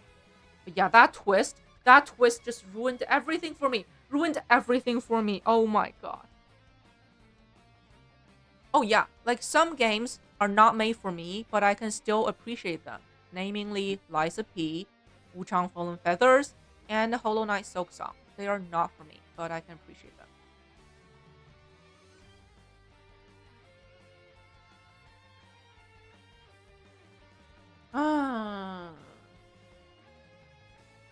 I don't know. Also, this game is too long.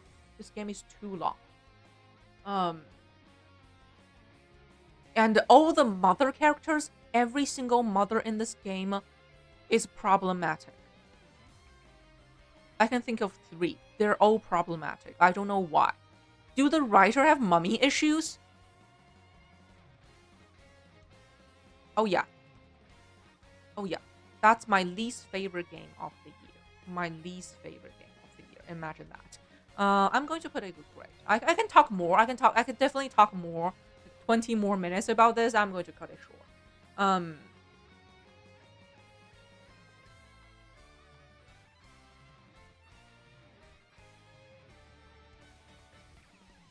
Yeah, if they cut it into half, it'll be way better.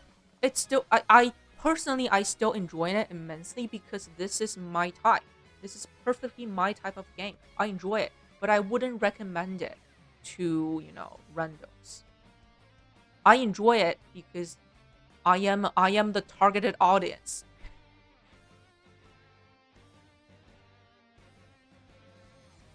No, not waited. The writers. I mean the writers, because all the mother figures in this game are problematic. Every single mom in this game is problematic. So I feel like the writers, they have some mommy issues. Okay, that is Octo 2, Octo 0. I like the game, but I wouldn't recommend the game.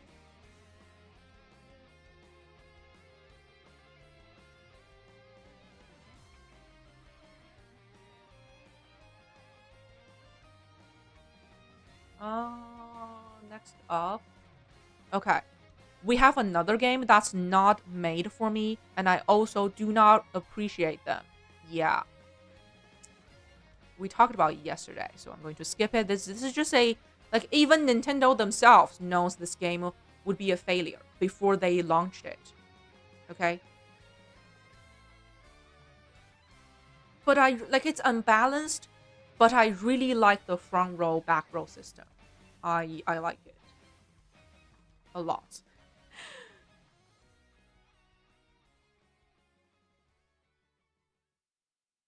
Yeah, talked too much about this yesterday. I'm just going to skip it. This is absolutely a trash game. This category is called torture or trash. This one's trash. Uh, like this one's like a torture. Yeah, absolutely trash. No pet system. Yeah, I don't like that they canceled the job-specific abilities and past actions, which rendered jobs pointless. Like hunters don't capture, uh, you know, apothecary don't mix herbs. Yeah, I don't like that. I want the unique job abilities. That's like the signature of Octopath. I cannot believe they removed it. I was so mad. Moving on, we need to speed things up. Speed things up. Speed things up. These are we're gonna skip because I don't play. Wait. Why did I skip Kingdom Come Deliverance? When did I play it? It was after the Fable. Okay. After the Fable. Oh my god. After the Fable is not helpful. After the Fable. Okay, before Worm's. This was going straight here. Okay. Perfect list.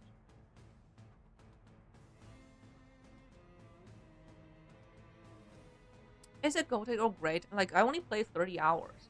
Or 20 or 30, I don't remember. Based on my short experience, it has the potential to be goated. This is subject to change. So far, it's goated. I might downgrade it to great. Because I played like... Oh, it's not here. 20 to 30 hours, I would say. So far, it's goated. Yeah, we'll see if it holds up. If I have time. Mm,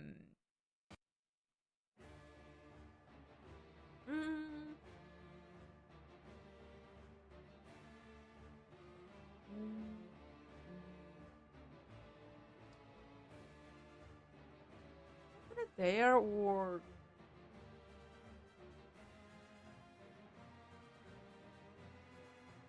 Okay, I'll just leave it there.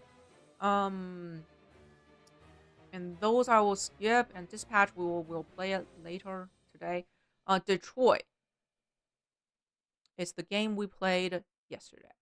And thank you again, Sai, for Detroit. Such a great game. I think I'm going to put it to great. Oh yes, I'm actually going to play Yakuza 0 Director Cut as my New Year game. So coming tomorrow, Yakuza 0. Yeah, that is my list. Those I didn't play long enough. Don't have an opinion. Dispatch I will play right away. Such a fun series. I cannot wait. But yeah, there you go. That is my list.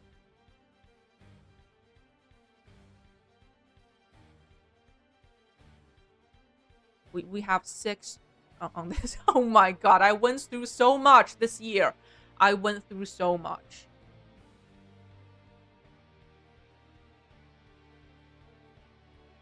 Um, it was not for me. Like I could already tell the game was not for me. Um, I can put it there. I can put it to like here.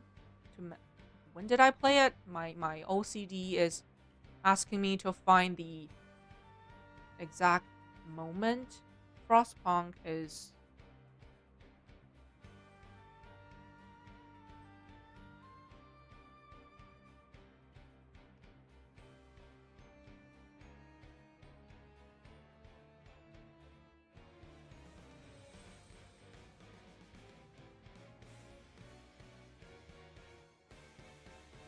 before Silent Hill.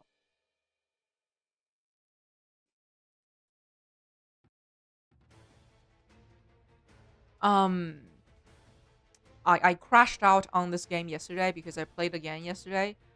It's just it's boring. To put it simply, it's a boring game. And Nintendo themselves knows it. That's why they didn't even promote the game before the launch. There was no news about it. No one was talking about it. The game was instantly dead the moment it was released.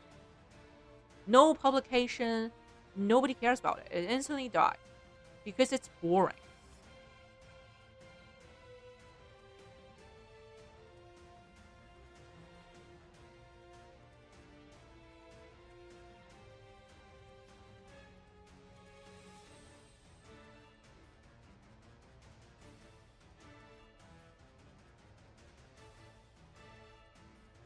Yeah, that is my list. 1, 2, 3, 4, 5, 6, 7, 8, 9. Oh my god, I have 10 goated in 1 year. I think I'm devaluing the goated, but every single one of them is goated. Like we have so many this year because I play some old games this year. Old game, old game, old game, old game, old game. Yeah, like if we take out the old games, it's not that many. 10 goated, 11 great, 10 good, 8 okay, 4 bad, 6 torture. We can probably just combine these two into one category.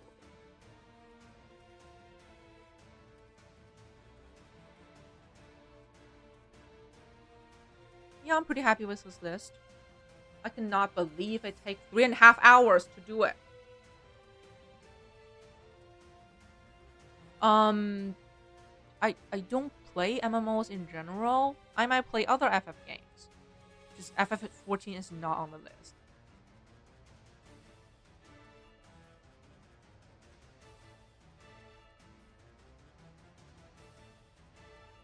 Okay and bad for yeah, like it's very personal, like how you define each category.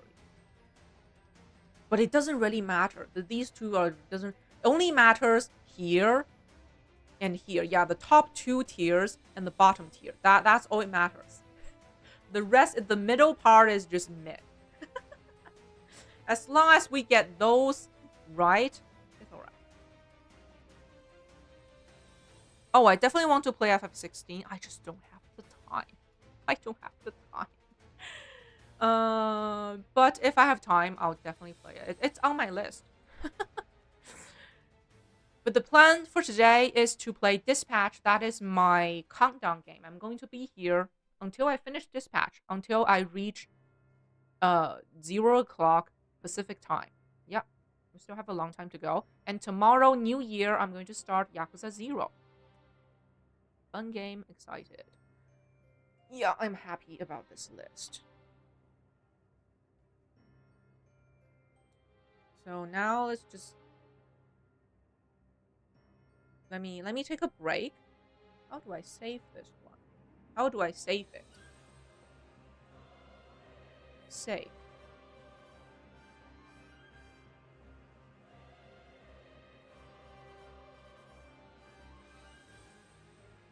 I'm just gonna save it. Okay, there we go. Nice. Yeah, I'm going to take a break, bring my food because this is going to be a long stream. I need some food. And I'll switch everything over to the correct category to dispatch.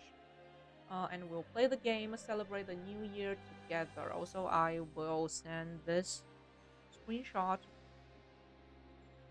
Oh, me too.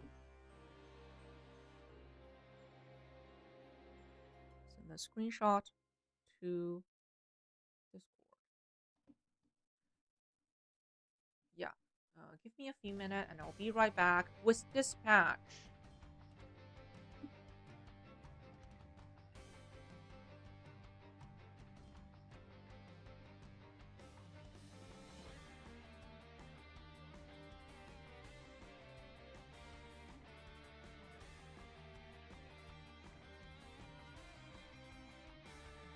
No coaster pass.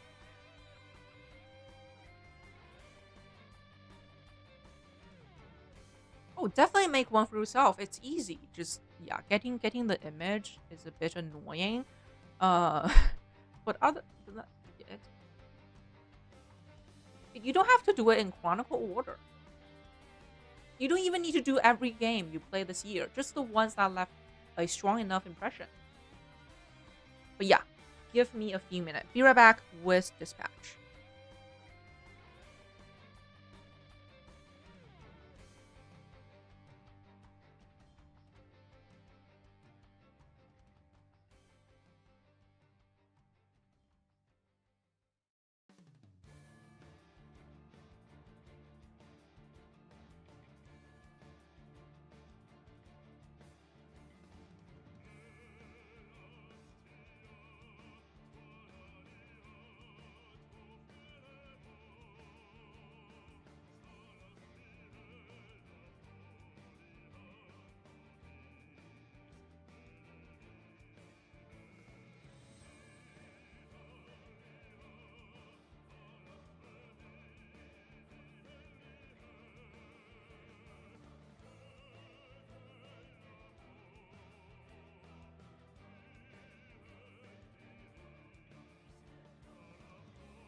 All right, I am back. Sorry about the long wait.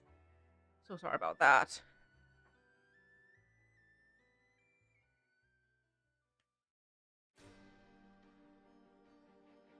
I just need to get things ready for this long stream tonight. It's going to be long.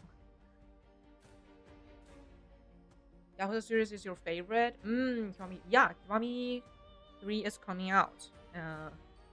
I wish I can finish 0 and 1 and 2 before Kiwami 3. But I don't think it's possible. But there's always hope, okay? Oh yeah, this is not my final list. I still need to add Dispatch after today's stream. I wonder where it would be. Yeah, where would I put it?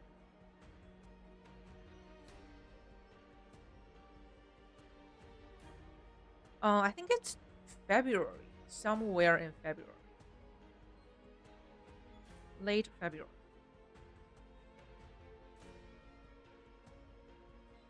Really like, yeah, I think so. But February is already busy. Like we have Neon 3 in February. We have another Dragon Quest 7 remake. I don't know if I'm going to play that. Dimitri is not right playing Dispatch right now. But again, I just want to thank you guys. Again, thank you so much for supporting me this year. This is achievement for us all. This tier list here is an achievement for us all. I cannot believe we played so many games together. Thank you guys so much.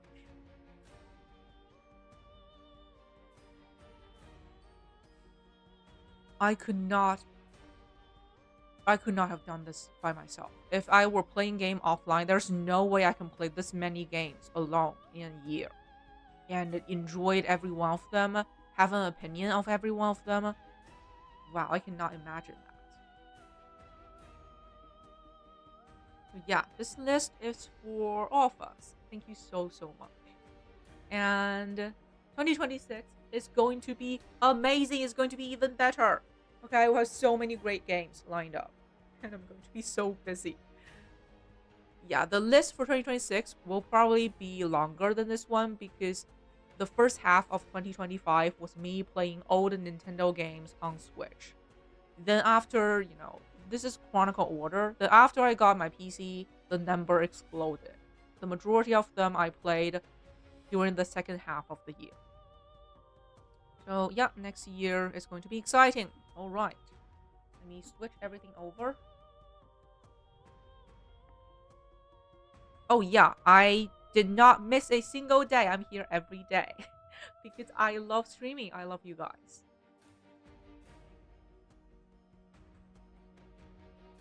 Oh, thank you so much, Sai. Yeah, I enjoy that as well. I enjoy discovering new genres, new games.